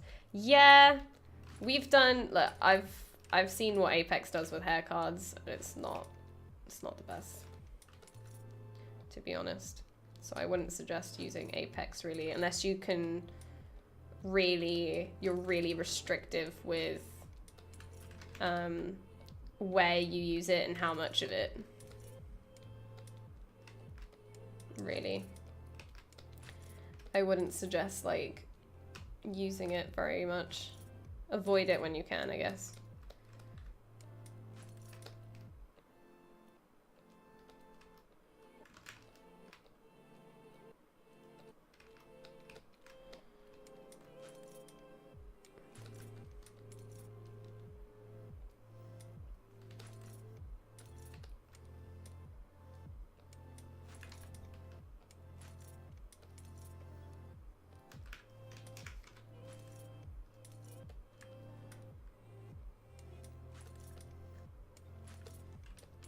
Gotta say, one of my favorite things about streaming is nerding out about 3D stuff. I don't really have a lot of people in person that I can just nerd out with about 3D stuff. Not sure if anybody else has that, but I've talked about before where like at events there's like not really any 3D going on, so it's pretty hard to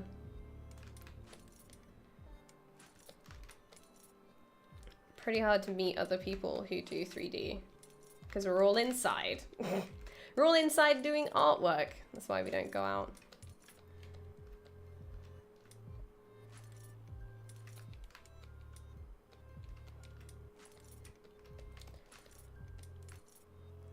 And then sometimes you do meet 3D artists and then they're like, I don't want to talk about work. And I'm like, okay, that's understandable, but I kind of want to. I kind of want to talk about work. Can we please? Pretty please. Just a little bit. Can we just talk about work like a little bit? No. No, we can't.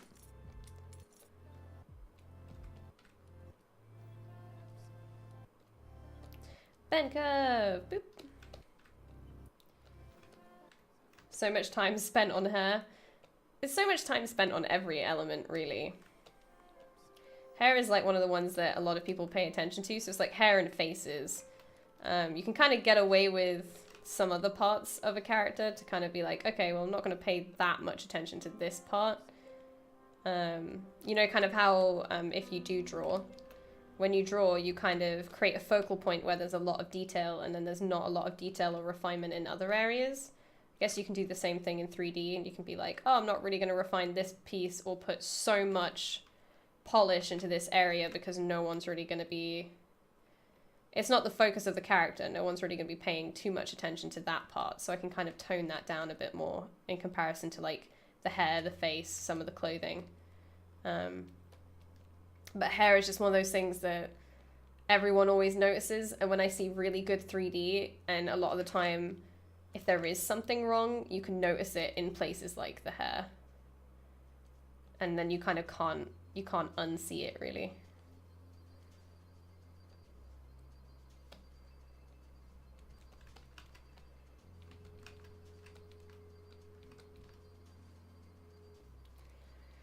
No, we don't have a Rift or a Vive or an Oculus or anything, really.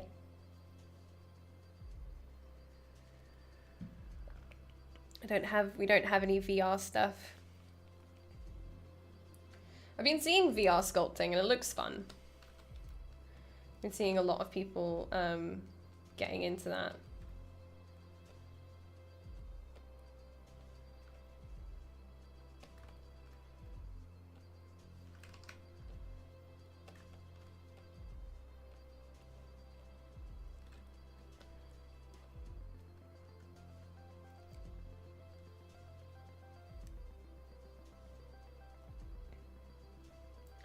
Have a great day, everybody. I'm going to grab some breakfast. Bye, Brodeska. Thank you so much for coming. Yeah, no. Mom's stuff looks awesome with the... How are you doing that, by the way? Nerd out with me. How are you making that in VR? I want to see a video. Can you record videos of it? Don't know if you can or not.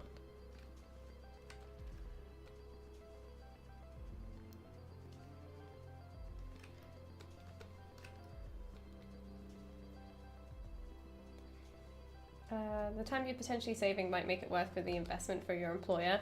It would, but we don't do anything like... Everything is like modeled. We don't do like high poly stuff or anything like that. Everything's just straight up modeled at work, so we don't really save any time by bringing VR in.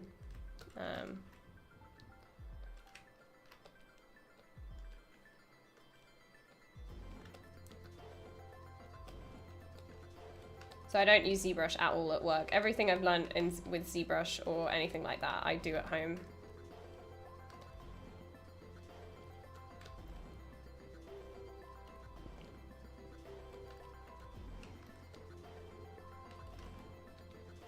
Kind of want to bring a piece under this piece.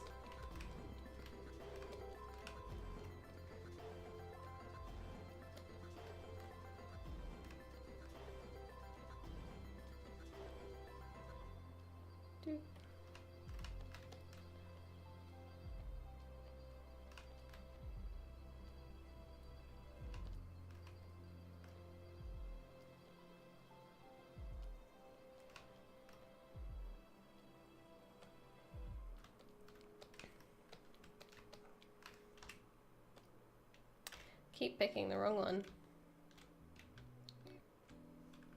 How long have we been going for? Oh my god, nearly 2 hours. Gosh.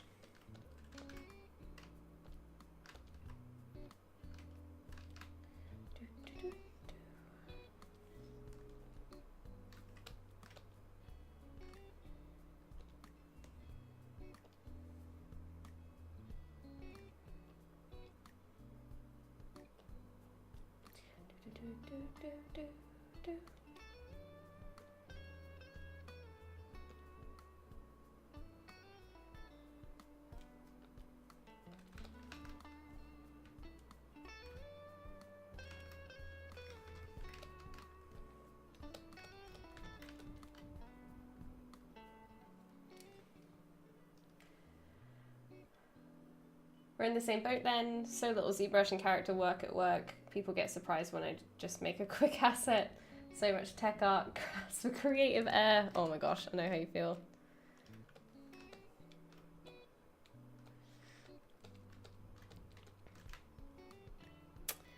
So I'm gonna stick this under here. I'm gonna keep it a smaller piece than the others. Use that. I kind of want this piece to kind of start over here. Just gonna twist it a bit.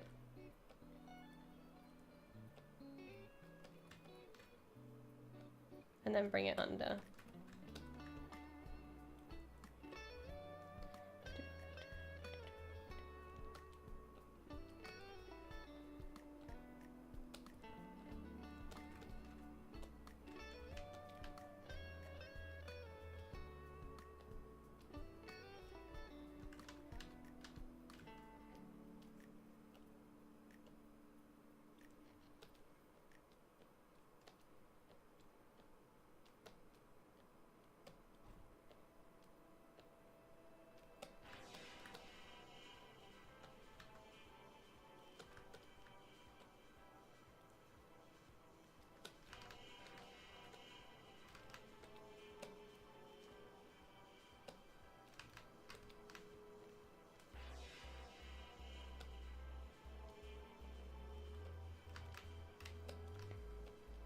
For hairplane to VR, I just hold both my hands out, pull the trigger, and hold while I create the plane with both my hands. Tapering and stuff is done with your own movement. Okay. So then do you export that from your VR, set, not your VR set, but from the program, and then bring that into like Max or Maya, and then unwrap the cards, right?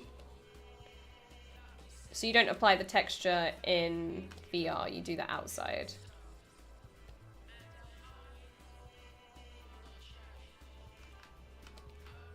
Worked in an animation studio, unfortunately very little ZBrush, lots of Maya. Frankly, Maya is too technical, I get bored too fast.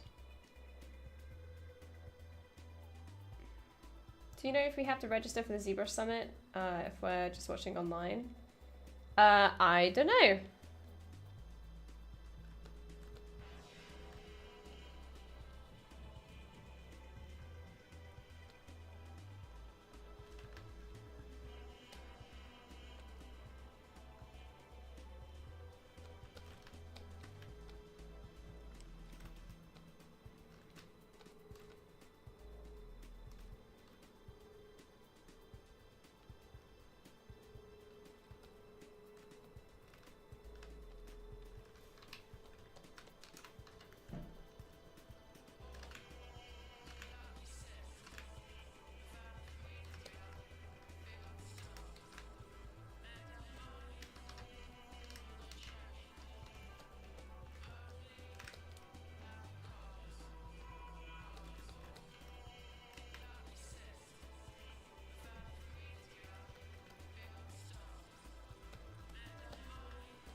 Okay. So I think I'm going to call that pretty much done for this piece, but these two pieces here, I'm going to leave as separate.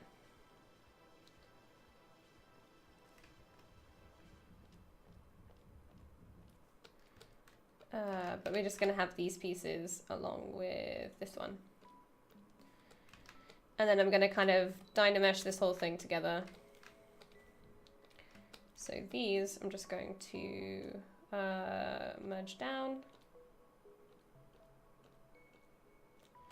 Then we're going to dynamically divide them. Ooh, where's this one? Let's merge this down as well. Okay. So auto groups, make sure they're all separate poly groups. Go to dynamic. And then I'm just going to inflate them a little bit.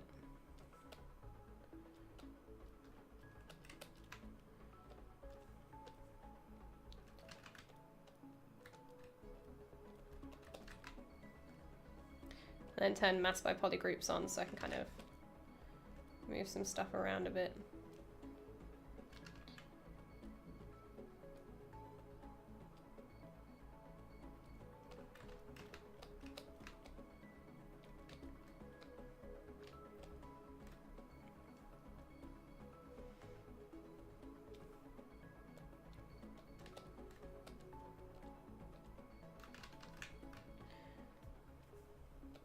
Point these a little bit more.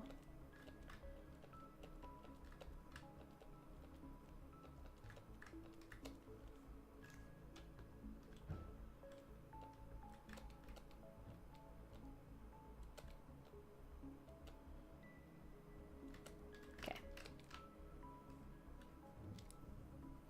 Hey Asin, I'm doing good. How are you? Curious with the move brush, did the edges of your objects get caught? How do you do with this? Do the edges of your objects get caught? Oh, do you mean like if I'm trying to move one piece and it moves them all? What do you mean?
Time in VR to Unreal is like 5 minutes, though, as long as I use the same texture. I've bugged the developer for more export options and other quality of life stuff. App is in early access. Time for VR. From VR to Unreal is 5 minutes, though, as long as I use the same texture for all cards. Won't generally want this.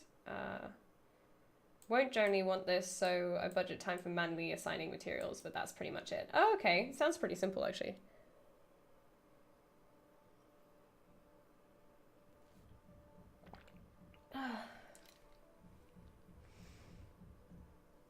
Taken a slight break on the challenge the last couple of days. Been struck with a deadly disease, a cold.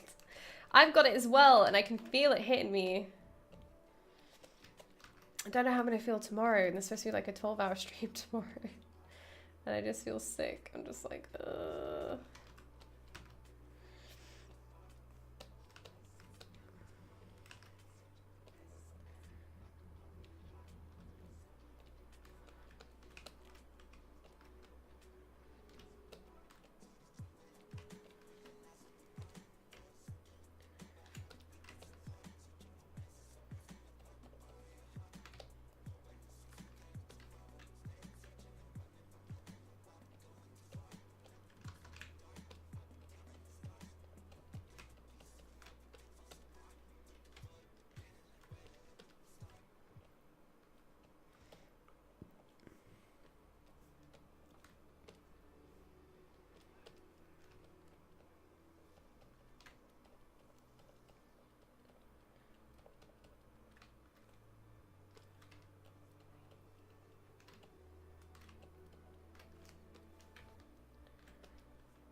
So I'm just going to work on the piece that's underneath.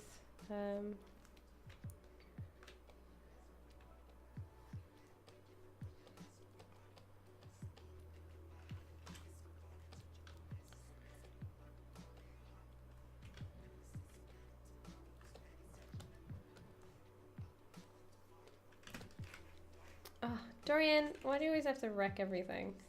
He's trying to turn around, but there's like, I can't even show you because he's gotten himself stuck. Are you stuck, or are you just deciding to stay like that? What are you doing? Come on. If you want to turn around, turn around. Oh, he's so indecisive. Doesn't know what he wants to do. What do you want to do? What are you trying to do? You're gonna fall off. I can feel it. I can feel you falling off.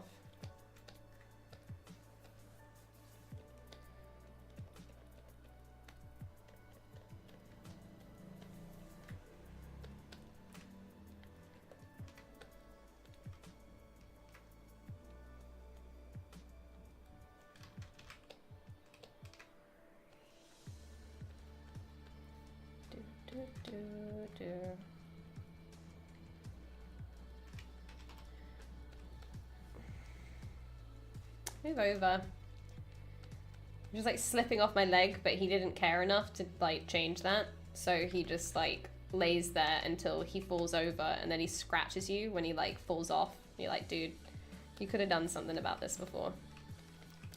But he chooses not to. Okay.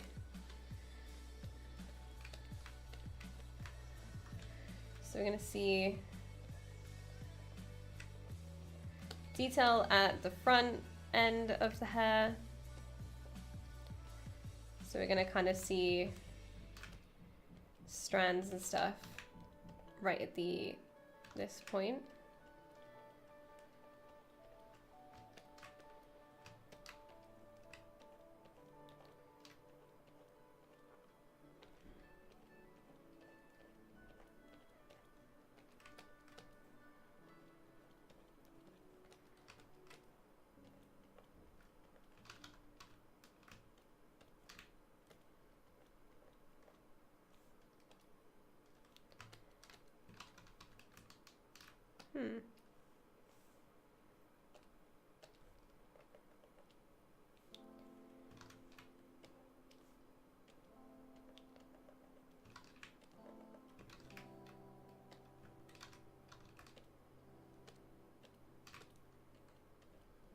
No idea why that was doing that, but okay.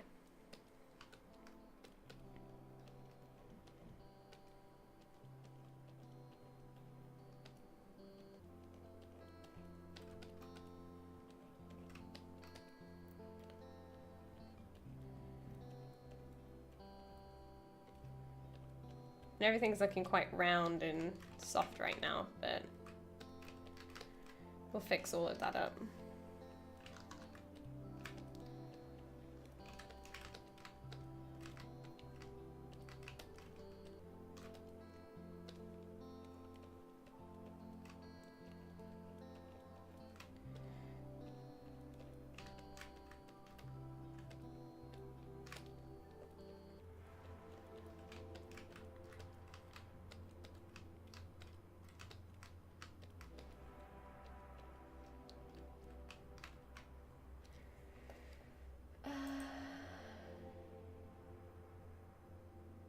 I'll try to make a video one of these days. Ooh, that would be cool.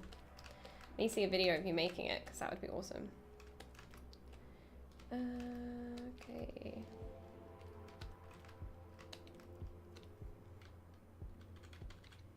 Bye, Chemicals. Thank you for coming.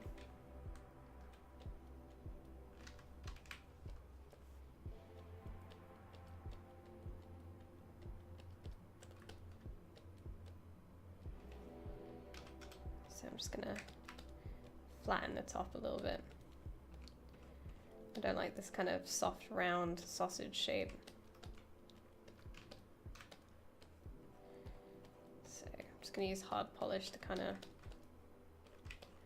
flatten it out a little bit.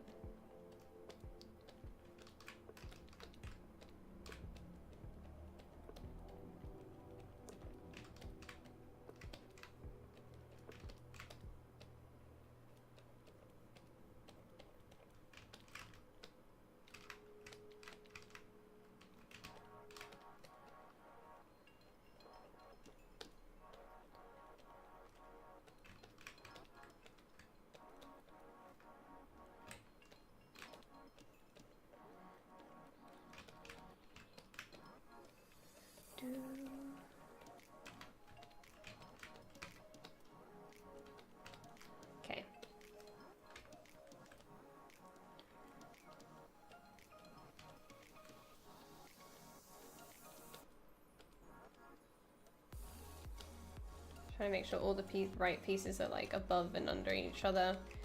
And then I'm probably now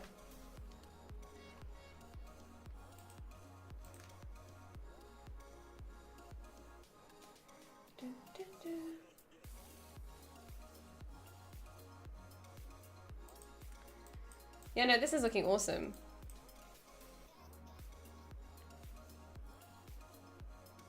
Because I like how curly and stuff they are, because that's what I need to be able to do with hair cards, and they're just going to be an absolute pain to get right, but to do it by hand anyway. Okay, so we need to kind of mimic what's happening at the back. So we want like shorter strands at the sides and kind of have it come to a point. So this point is a bit too long.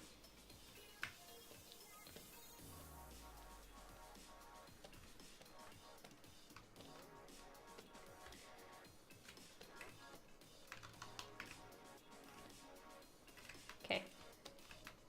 So I'm going to save this. We're going to call this stylized 01.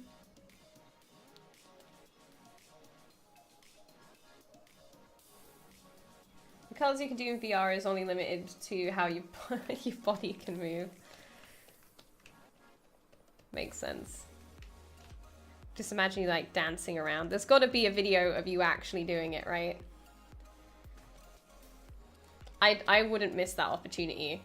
If I like knew someone and they're like, oh, don't mind me, I'm just gonna go in VR and do some sculpting, I would totally record that straight up, straight away. So rather than damn standard actually, because I want to have quite a straight look, I'm gonna bring in orb cracks instead.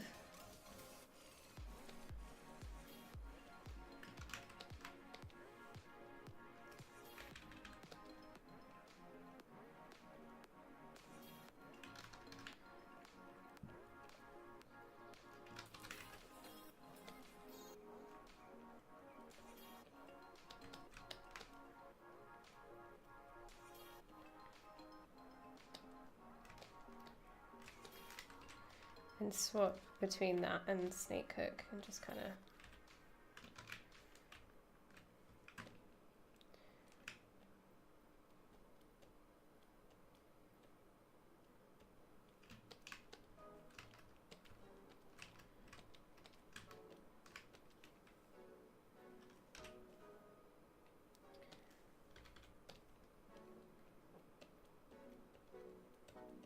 She does a lot of daydreaming, imagining herself as the extrovert that she is not. She goes over and over little events in her life, reliving her successes and suffering through her failures all over again.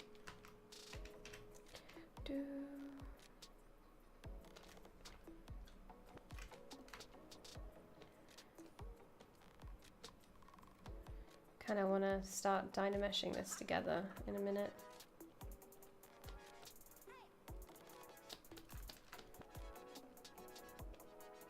So I can kind of get some good density going on. Okay, might do that now. What time is it? We got 50 minutes left, so let's save and then Dynamesh this stuff. Yeah, I'll keep you guys up to date, but if I have a cold, I'm definitely not doing it.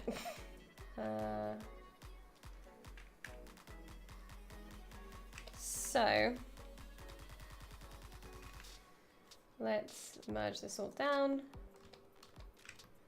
And then we're going to Dynamesh it. So we're going to do it at something like... well, this... no, I don't think 500 will be enough.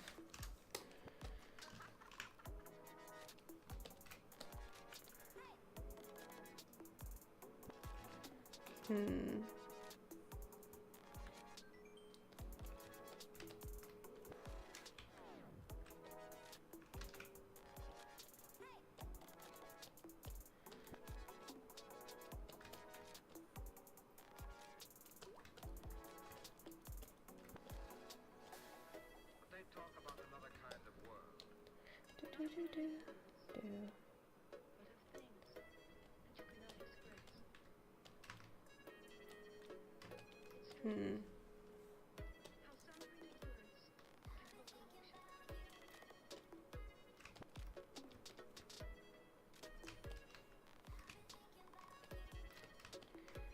Not sure.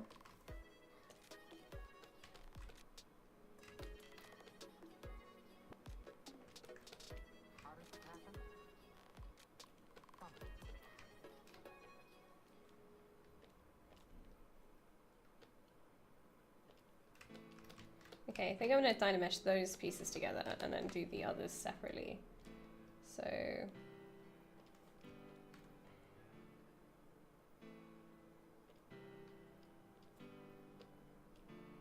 these are all start groups apparently.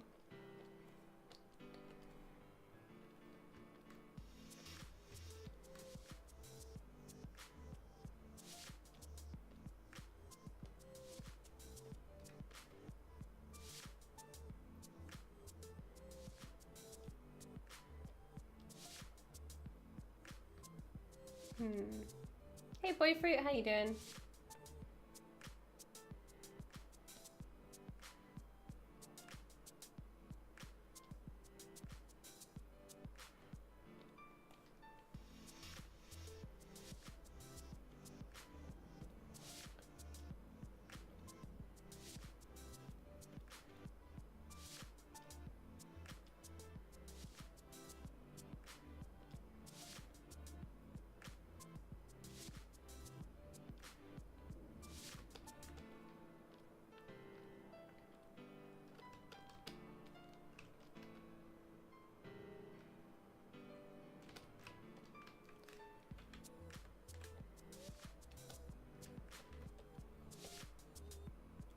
Just a lot of sorting out what we're gonna do.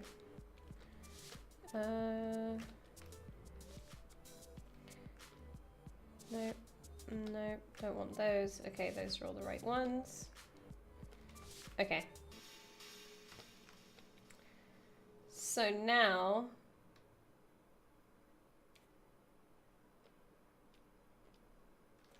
save it again because I've sorted everything out. Sorry, I'm just trying to organize each strand that I don't want to Dynamesh in.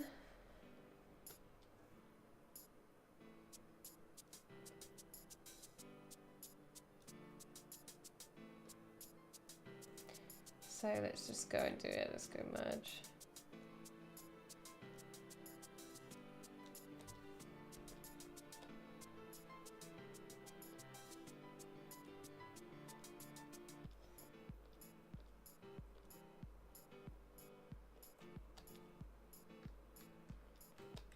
Okay.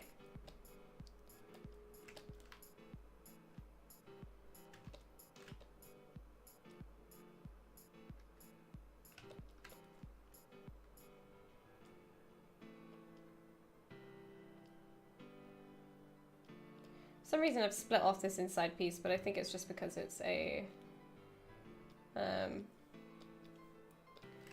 they were both two different subtools, and that's why.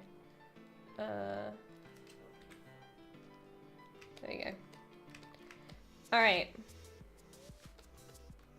Looks pretty funny with that right now.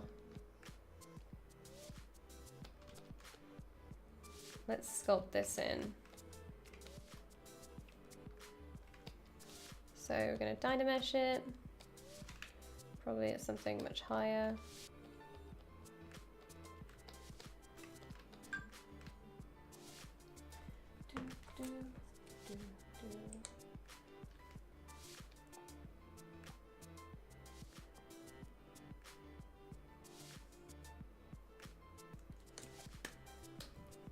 Ooh.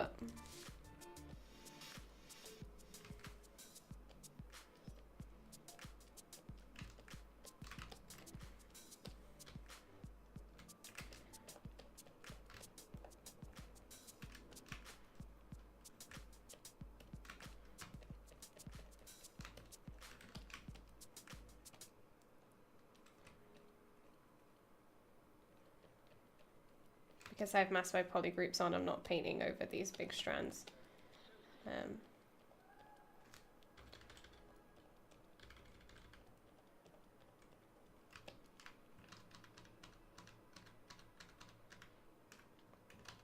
just gonna divide this because it's not dense enough.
Turn on lazy mouse.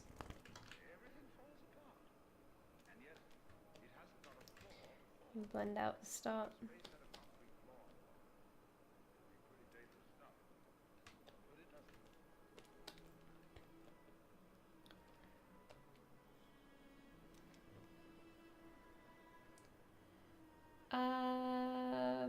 Oh my god. Pedragapisk? I have no idea how to say that. Can I just call you Pred? Thank you so much for coming. How you doing? Welcome to the stream. Just kind of quietly trying to add strands to stuff.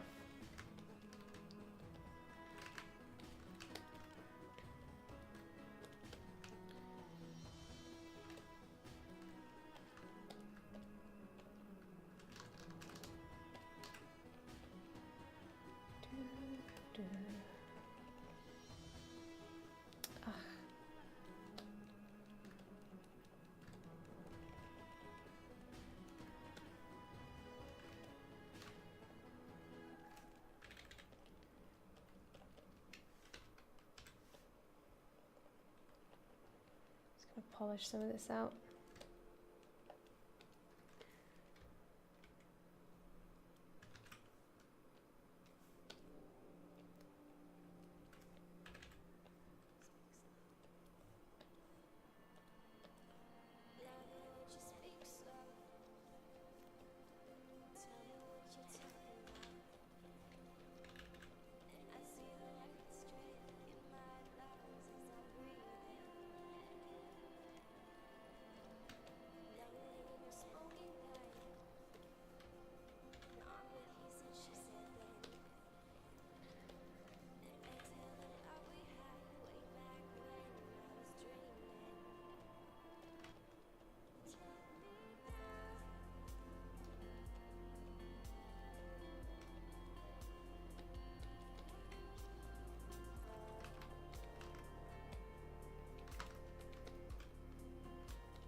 All this in here is trash.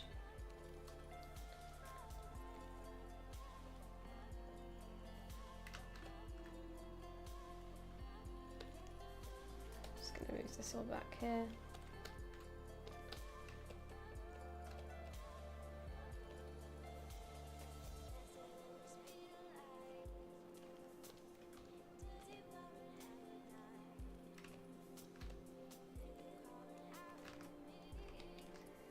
question about ZBrush and QRemesher. Which one of those tools is the latest and which one is used more? I use ZBrush all the time.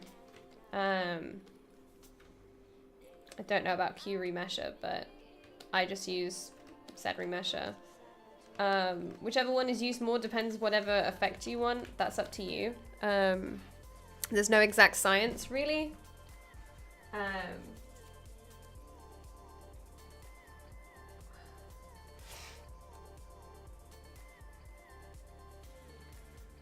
Oh, what do you want?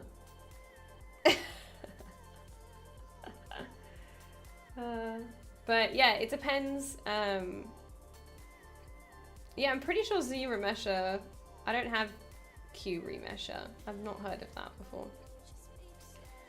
But ZBrush is what I use, and what I know a lot of people use. I've not come across QRemesh.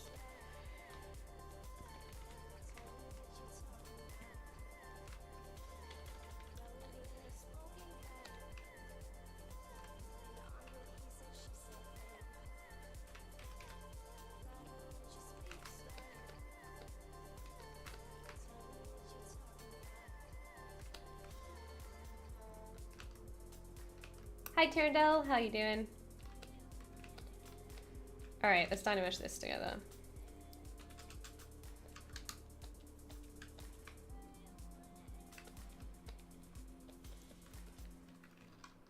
And then turn off mask by polygroups. Auto group.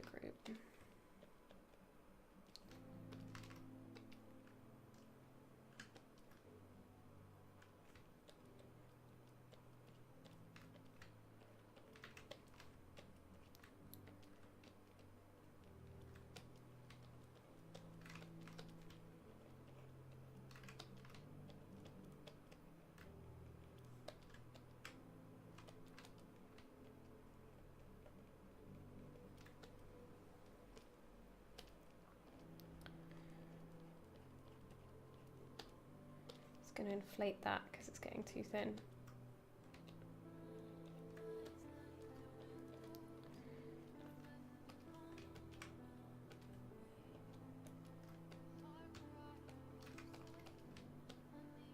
And then I kind of like blending, when I Dynamesh hair together, I like blending out the root because I'll just re-sculpt that stuff in anyway.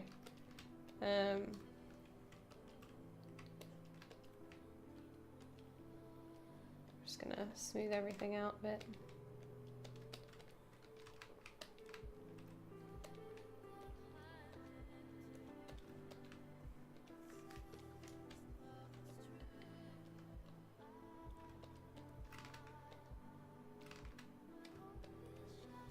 And Dynamesh it all again. Probably gonna go and fill this in.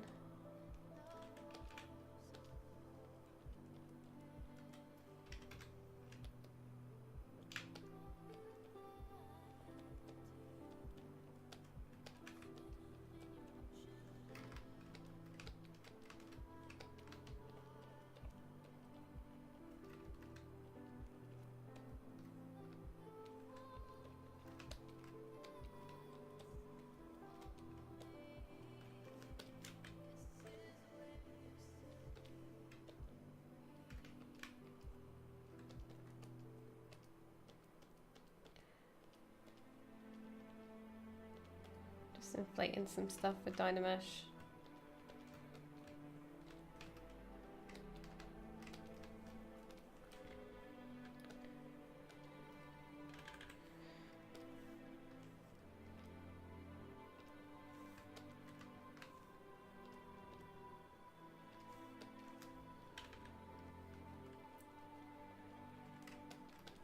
And then start working in some smaller strands just by using clay buildup.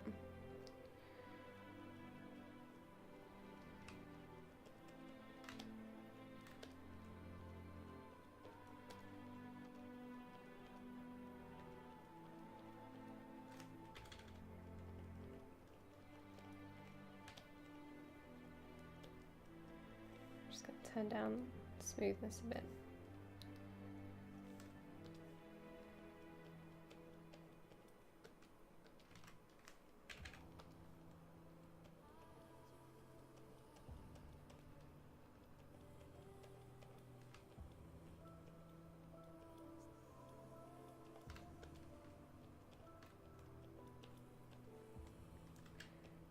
Mask that off. Gonna put a couple of small ones in here.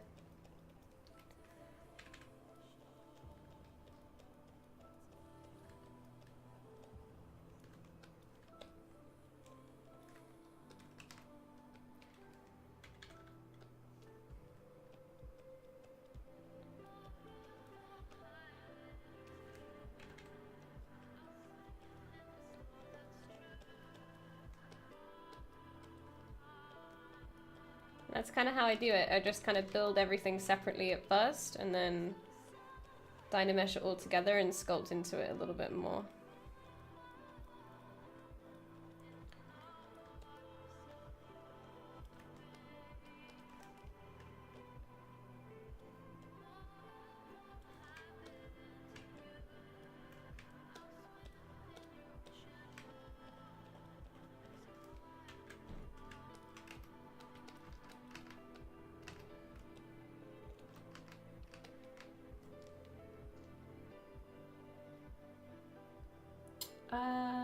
How do you read Topo in Max? I wouldn't be able to tell you. I've not worked in 3ds Max in a really long time. But there are tons and tons and tons of tutorials online on how to do that. If you mean the technicalities of how do I open it up, how do I set, in Maya it's like you set your mesh as a live mesh and all that other stuff. All of that's like quite easily found online.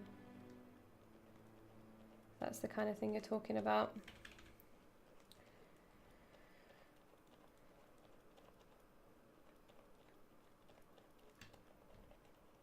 Just trying to blend this further down the head a little bit. And then just use polish to kind of blend it out a little bit more. Itchy eyeball.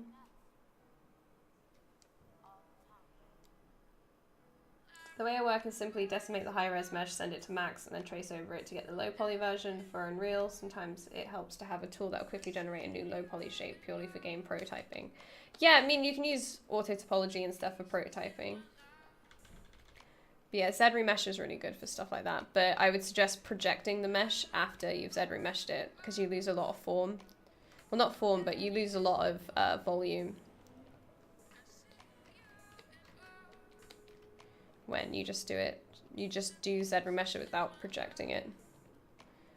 So you kind of want to project all the volume back in, basically. Just gonna flatten some parts off. Oops. So when using hard polish, I really like to use masks to kind of make sure it's not catching anything it shouldn't be. Because with the fall off, it'll often just kind of like flatten out the surfaces next to it as well, but in a bad way.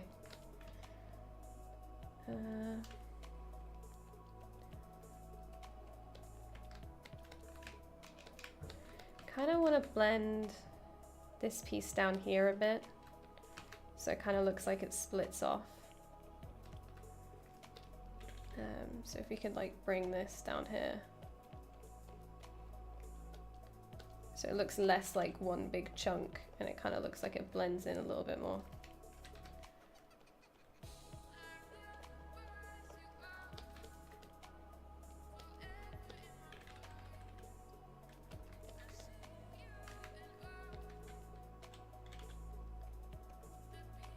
So we can kind of do this and then bring Dam Standard into here to kind of look like it splits into two. Just creates a bit more visual interest to the form. And all of these hairstyles are going to be made game res. So what I'm basically trying to do is keep the forms as solid as possible and reduce any large like amounts of detail. Any detail is going to be in the large form rather than doing it with lots of flyaways like Danny Mac does, because Danny does it for rendering, not for game res. So his hair looks awesome, but then if I were to try and make that game res, we'd all suffer, because I'd bring a rain of hellfire down to everyone. So when it comes to like stylized game hair, I try to keep everything as, I guess, solid as I can, while still adding like interest to it. So that's kind of starting to...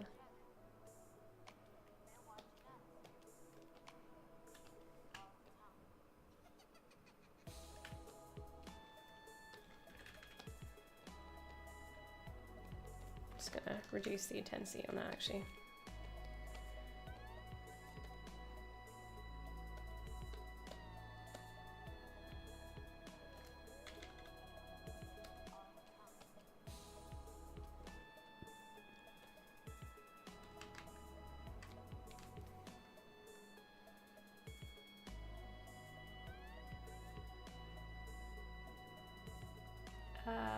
Thank you, Mom. I appreciate it. Okay, so we have half an hour left. Is there anything in particular anybody wants me to cover? Or like go over again at all? Otherwise I'm just gonna keep sculpting stuff. Just gonna keep doing what I'm doing right now.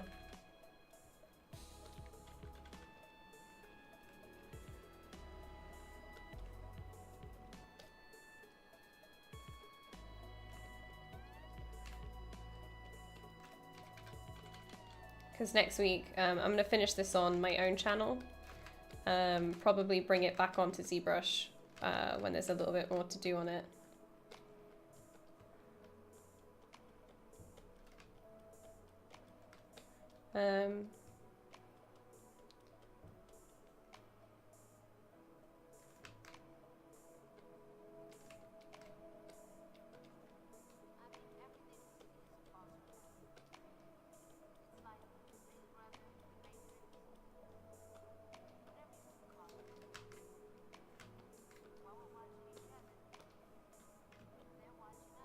Do you mean the amount of flyaways depends on the game? Because it definitely depends on the visual style, but if you have a highly stylized piece, a lot of the time you won't have as many flyaways as that, because it's like a pain to kind of build and edit. Normally stylized will kind of like keep it quite simple. So yeah, it depends on the style, not the game. But a lot of the time the visual rule kind of stays as like simplified form with some flyaways to change the silhouette, but you don't want to go too crazy with it.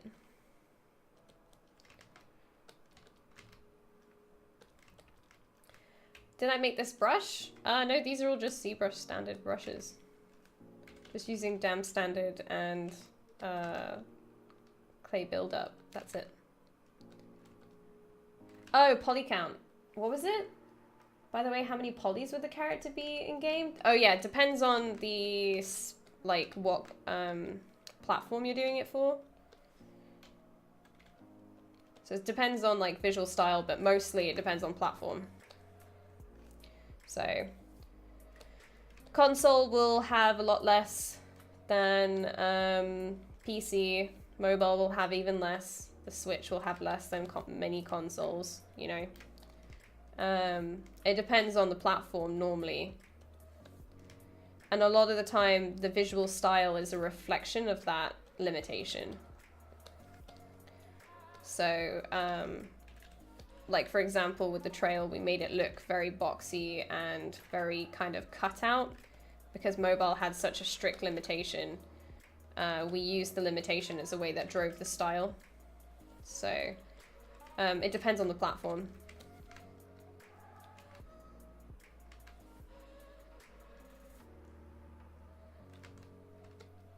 Same answer, Death and Shadow. Depends on the platform.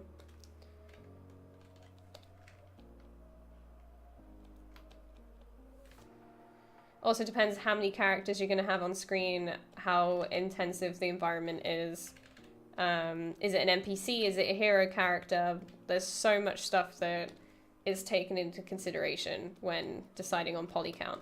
But to be honest, after you have your platform, the answer normally is reasonable. Just be reasonable. Very rarely would you, like, from my experience anyway, I think I've only had one poly count that's been strictly told to me when starting a project, and they said, oh, it should be about this, right? But then that budget can like flip-flop around, so I think other than that one time in a professional setting, I've not had somebody say to me, you need to hit exactly 20,000 polys, you know, 20,000 tries. Because ultimately it's tries that you want to know, not really quads, because every quad is split into 2 tries when you import it into Engine. It has to be exactly 20,000 tries, and if you go 1 over, then I'm gonna like come after you and your family. You know, that doesn't really happen. It's just about, it comes with experience. Be reasonable is always the answer, really.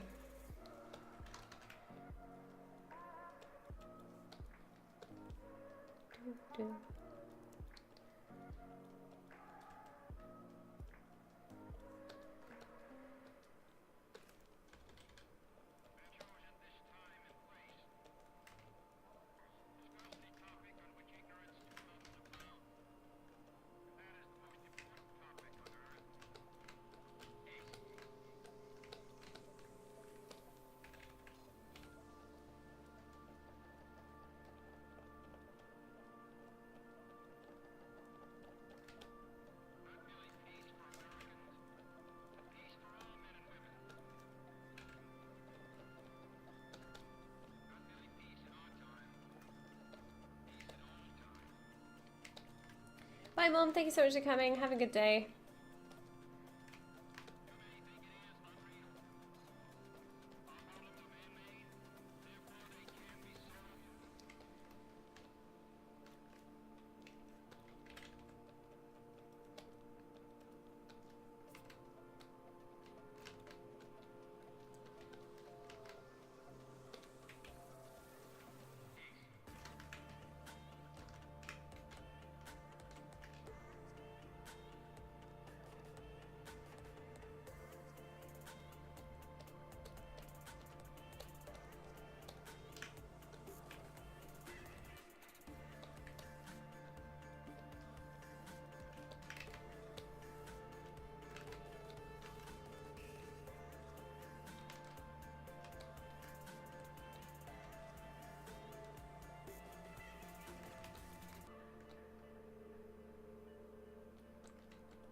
But that's for AAA stuff, Pedra.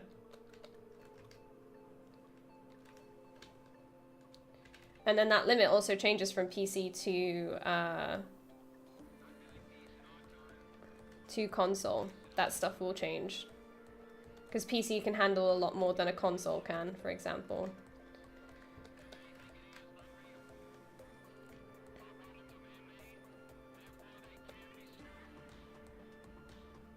Whereas for mobile, you'll have anything about, I think our ones are like 10,000.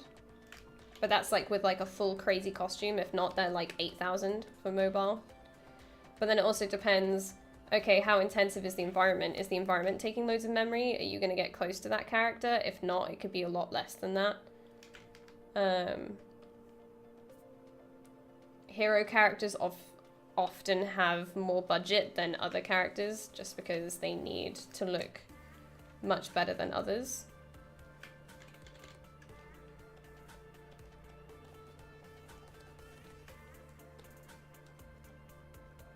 So it's not like an exact. Plus it's like, it also takes into account a lot of the time, and I'm just gonna say,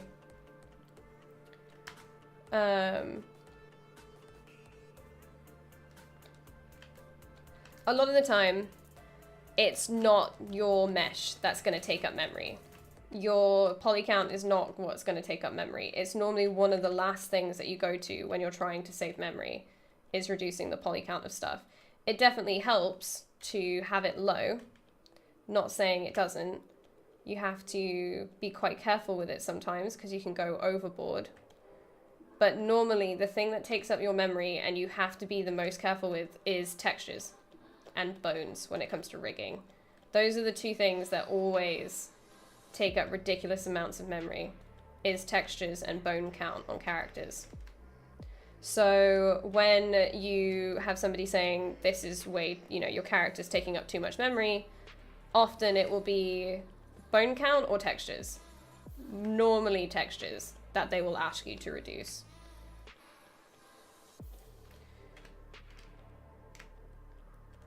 So sometimes what we did as like a combat to that was a lot of the detail that we drew in the textures, we just cut into the mesh instead because it was cheaper.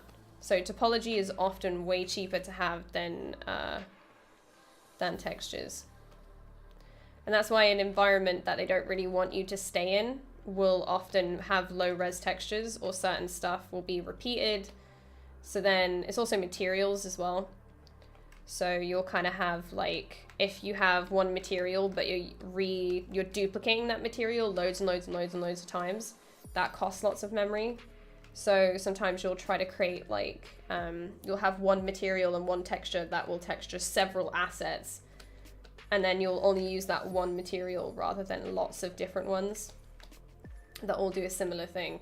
So yeah, like atlasing and everything like that saves you a lot of memory, but often your mesh won't be the issue. It will always be textures. And then once you've reduced your textures and they go like, this is still crazy, and it's a character, sometimes it's the bone count. Do you really need a joint for every finger? Do we really need like squash and stretch? Do we really need blah, blah, blah? Like that's also going to take up memory.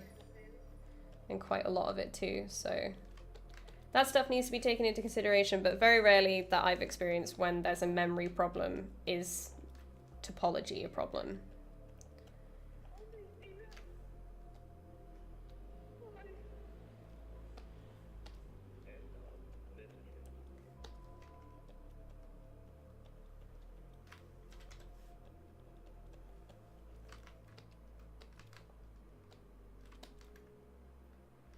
This is way too obvious of being one big piece. Dorian, can you please figure out what you want to do, please? Thank you.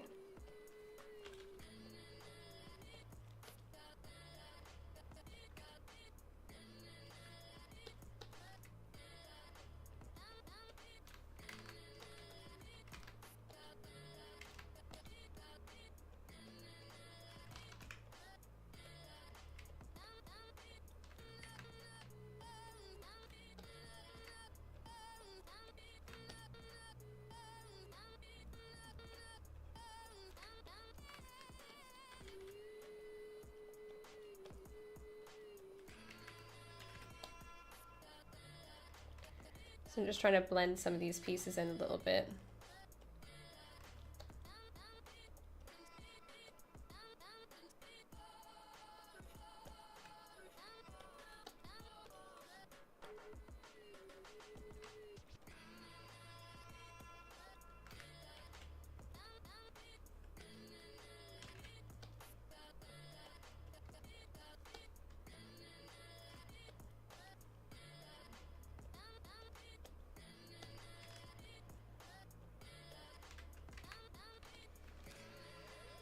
Using a seamless texture and then modeling the detail onto the actual mesh that works great on large environment meshes. Yep.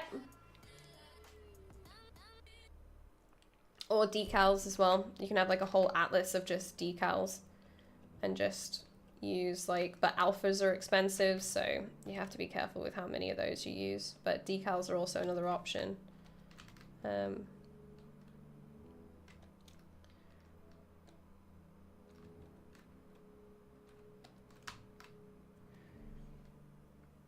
Wanted to know which is better to sculpt hair or do the playing cards thing. Depends on style. Hair cards is normally for realism.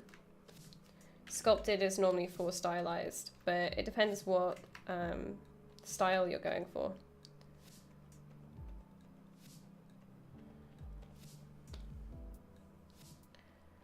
I wonder if I can show you guys the, how long do we have? We have 15 minutes. I can show you like a hair card thing that I did. That's for Ethel's hair, which was hair cards, and how extensive those are. Because hair cards are very expensive. That's normally why people don't, that's why a lot of people do sculpted hair and do stylized, because generally it's much cheaper. But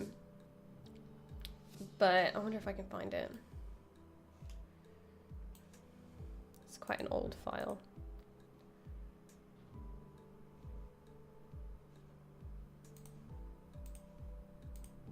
No, it's in 2016.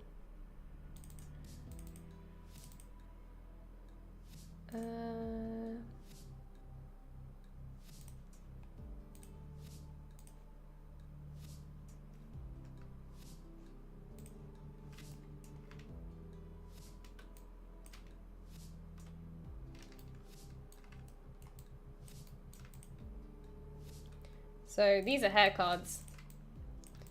And if you kind of look at how dense and how many there are, this is about 26,000 tries just for the hair. So hair cards are quite expensive to be able to get something that looks nice and full. And then also I've got like these tubes that I just made with splines. And then just like prisms, they're not even, they're like either quads or prisms really. Not quads, cubes.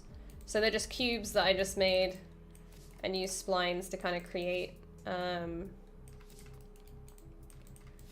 then there's a lot of them. Like, that's 26,000. It's almost 27, just for the hair alone. The whole thing minus these, including her weapon, is 93, and that's half of her. That's half of her body. And a lot of it went into hair, really. I think this one is like 13, yeah.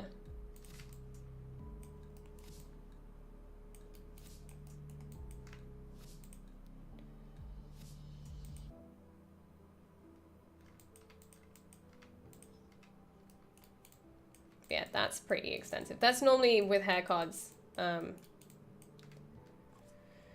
Isn't this a bit too much for game engines, or do they use hair cards to make some realistic hair and then get into game engine?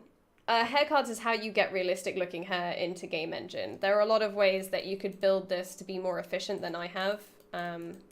So you'd create one big shape that looked like hair, and then you'd put hair cards over the top and you wouldn't need as many. I could probably half this budget by being more efficient, but this was like a personal project. So yeah, there are more ways that you can make that more efficient. But she's a very heavy mesh. There's a lot going on there. But that's including her weapon as well, so it's not just her, that includes her weapon and all of the hair cards. I think the most recent one I did that had really long hair and had hair cards was something like 25,000 for a full body. So obviously I was more efficient with that one because it was for an actual client, but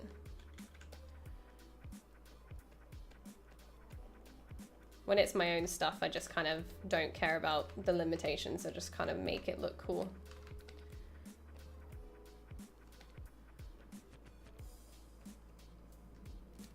Are you going to show us hair texturing too? Yeah, there's a couple of different ways that I do it. But that will be on my own channel, it won't be here. Unless I use my Photoshop brush. Because I just have a brush that is just lots of dots. And then I paint a lot of the hair stuff by hand, or I'll model out hair strands and then bake it. So there's a couple of different ways that I do it, basically. Yeah, Twisted, I finished my ZBrush project on here, so that's why we're doing hair on here as well. So I'm gonna make these kind of go this way. And then kind of make this dip in.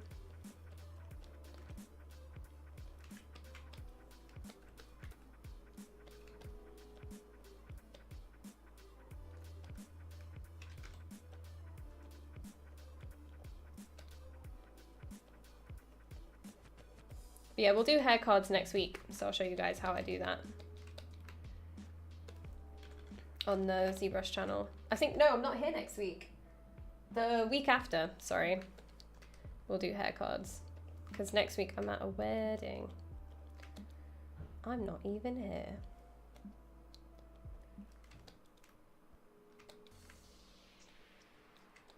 Is this a personal project? What are you using this for? It's a personal project, but it will be game res. I'm a artist, I'm not a coder, so I don't make games. I'm not a technical artist, so I can't code. Plus, I don't really want to make games in my own time. I do that at work, so I like to just focus on artwork while I'm at home.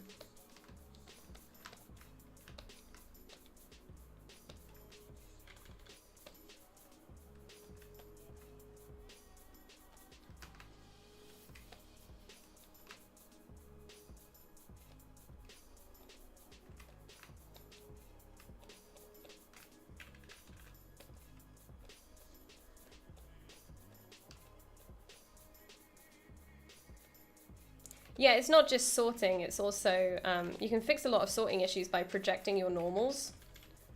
So you can reduce that. But overall, just alphas in general are very expensive to use. Because it's just a lot of transparency. So I'm going to kind of...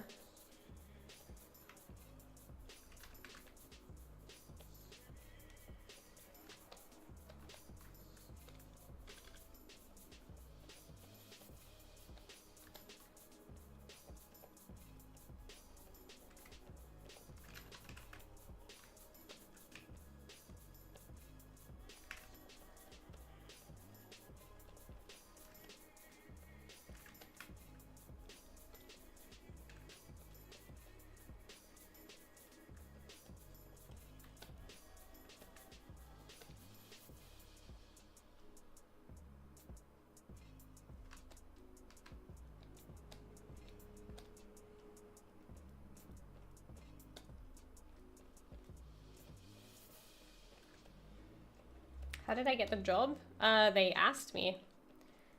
Actually, it was one of the only places I didn't apply to.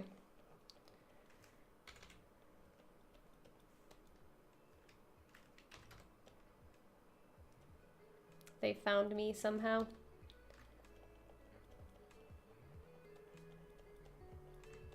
All right. So mostly I've just worked on the back of the head. This big piece is kind of ugly, so I'm going to work on that some more. To kind of reduce the ugly on that. But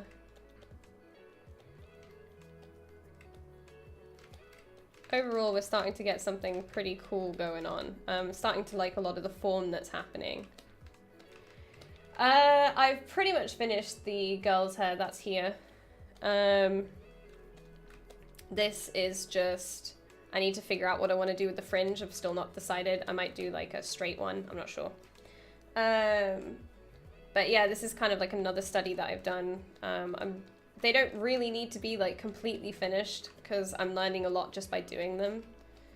And that's the whole point of studies, is just doing them for fun, really. I don't want to stick them in like in my portfolio or anything. Maybe not this one, maybe a different one, but I'm kind of just doing them for fun right now, to kind of start learning and figure out what I'm gonna do. But yeah, that's pretty much how that's pretty much just how I do it. It's a lot of different tools all kind of built into one workflow. So pieces close to the head, I'll use extraction and I'll do it that way. And then I'll use straps or tubes and use the bend curve to kind of build those in. And that'll be kind of like a mixture of a couple of different things. And then I'll like to build like big sections in separate parts at first. So then I can get like some cool kind of like overlap going on without having to work too much into it. Because if I were to try and get like this piece on top and sculpt it in with this piece, it'd just be a bit more difficult. So I like to create big chunks separately, so they're all made out of separate elements to just make my life a little bit easier. But yeah, so I guess this part is like the best part to look at, really, because I know they're going to do a screenshot and they might pick something that doesn't look super tasty. So I hope they use this part of it.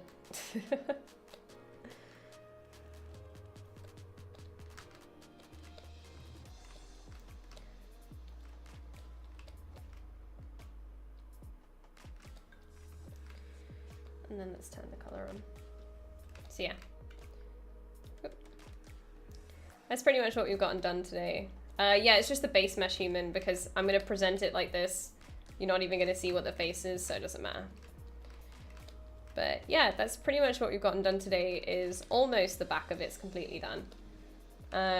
This is what I've been doing in my own time. So probably going to do one more stylized one after this, maybe.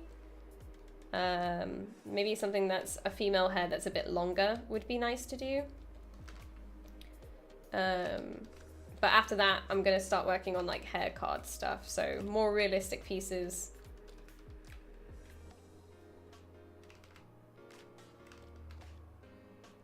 Stuff that just looks a bit more realistic. And then I'll go over like textures and stuff as well. But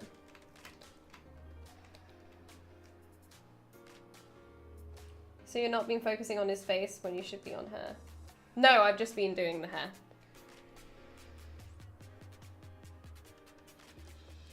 I'm trying to be a 3D artist and animator. I'm learning slowly. Can you give me a pro tip on how to get started? Start with small projects, but often, and do it as often as you can, I guess. That's the best thing I can give you. Play around, have fun. You don't have to make finished pieces when you first start. You just need to be creating stuff. So I'm just trying to get all the fur off my keyboard. You just have to be creating stuff, create stuff that you're interested in. There's lots of resources online that you can learn from. There's like, for ZBrush, there's like Z Classroom, Mike Pavlovich's stuff. Modeling, there's like Plural Site and loads of stuff on YouTube. Like, you can find learning resources everywhere. So start small. Don't try to do big impressive pieces and go out of your depth too fast, because you'll find that really disheartening, but just keep creating like small things, basically. But yeah, that's it. That's completely it for me today. I'm not here next week. I'm gonna be back the week after. Next we have on Sunday. Nope, nothing on Sunday for once. Ooh, we got somebody new. No, it's not. Oh, this guy's coming back. Okay, so Mariano is coming back for more character sculpting. He does like crazy high detail, cool stuff. So he's going to be here on Monday at 5 p.m. PT. So make sure that you follow the ZBrush channel to see more of that. I will see you guys in a couple of weeks. I'm going to start working on my own channel, and we might have a 12-hour stream tomorrow, depending if I still feel sick or not. So you can follow me at Unicorn Dev, and I will see you guys soon. All right, bye everyone. Thank you for coming. Bye, bye, bye, bye, bye, bye, bye, bye, bye, bye.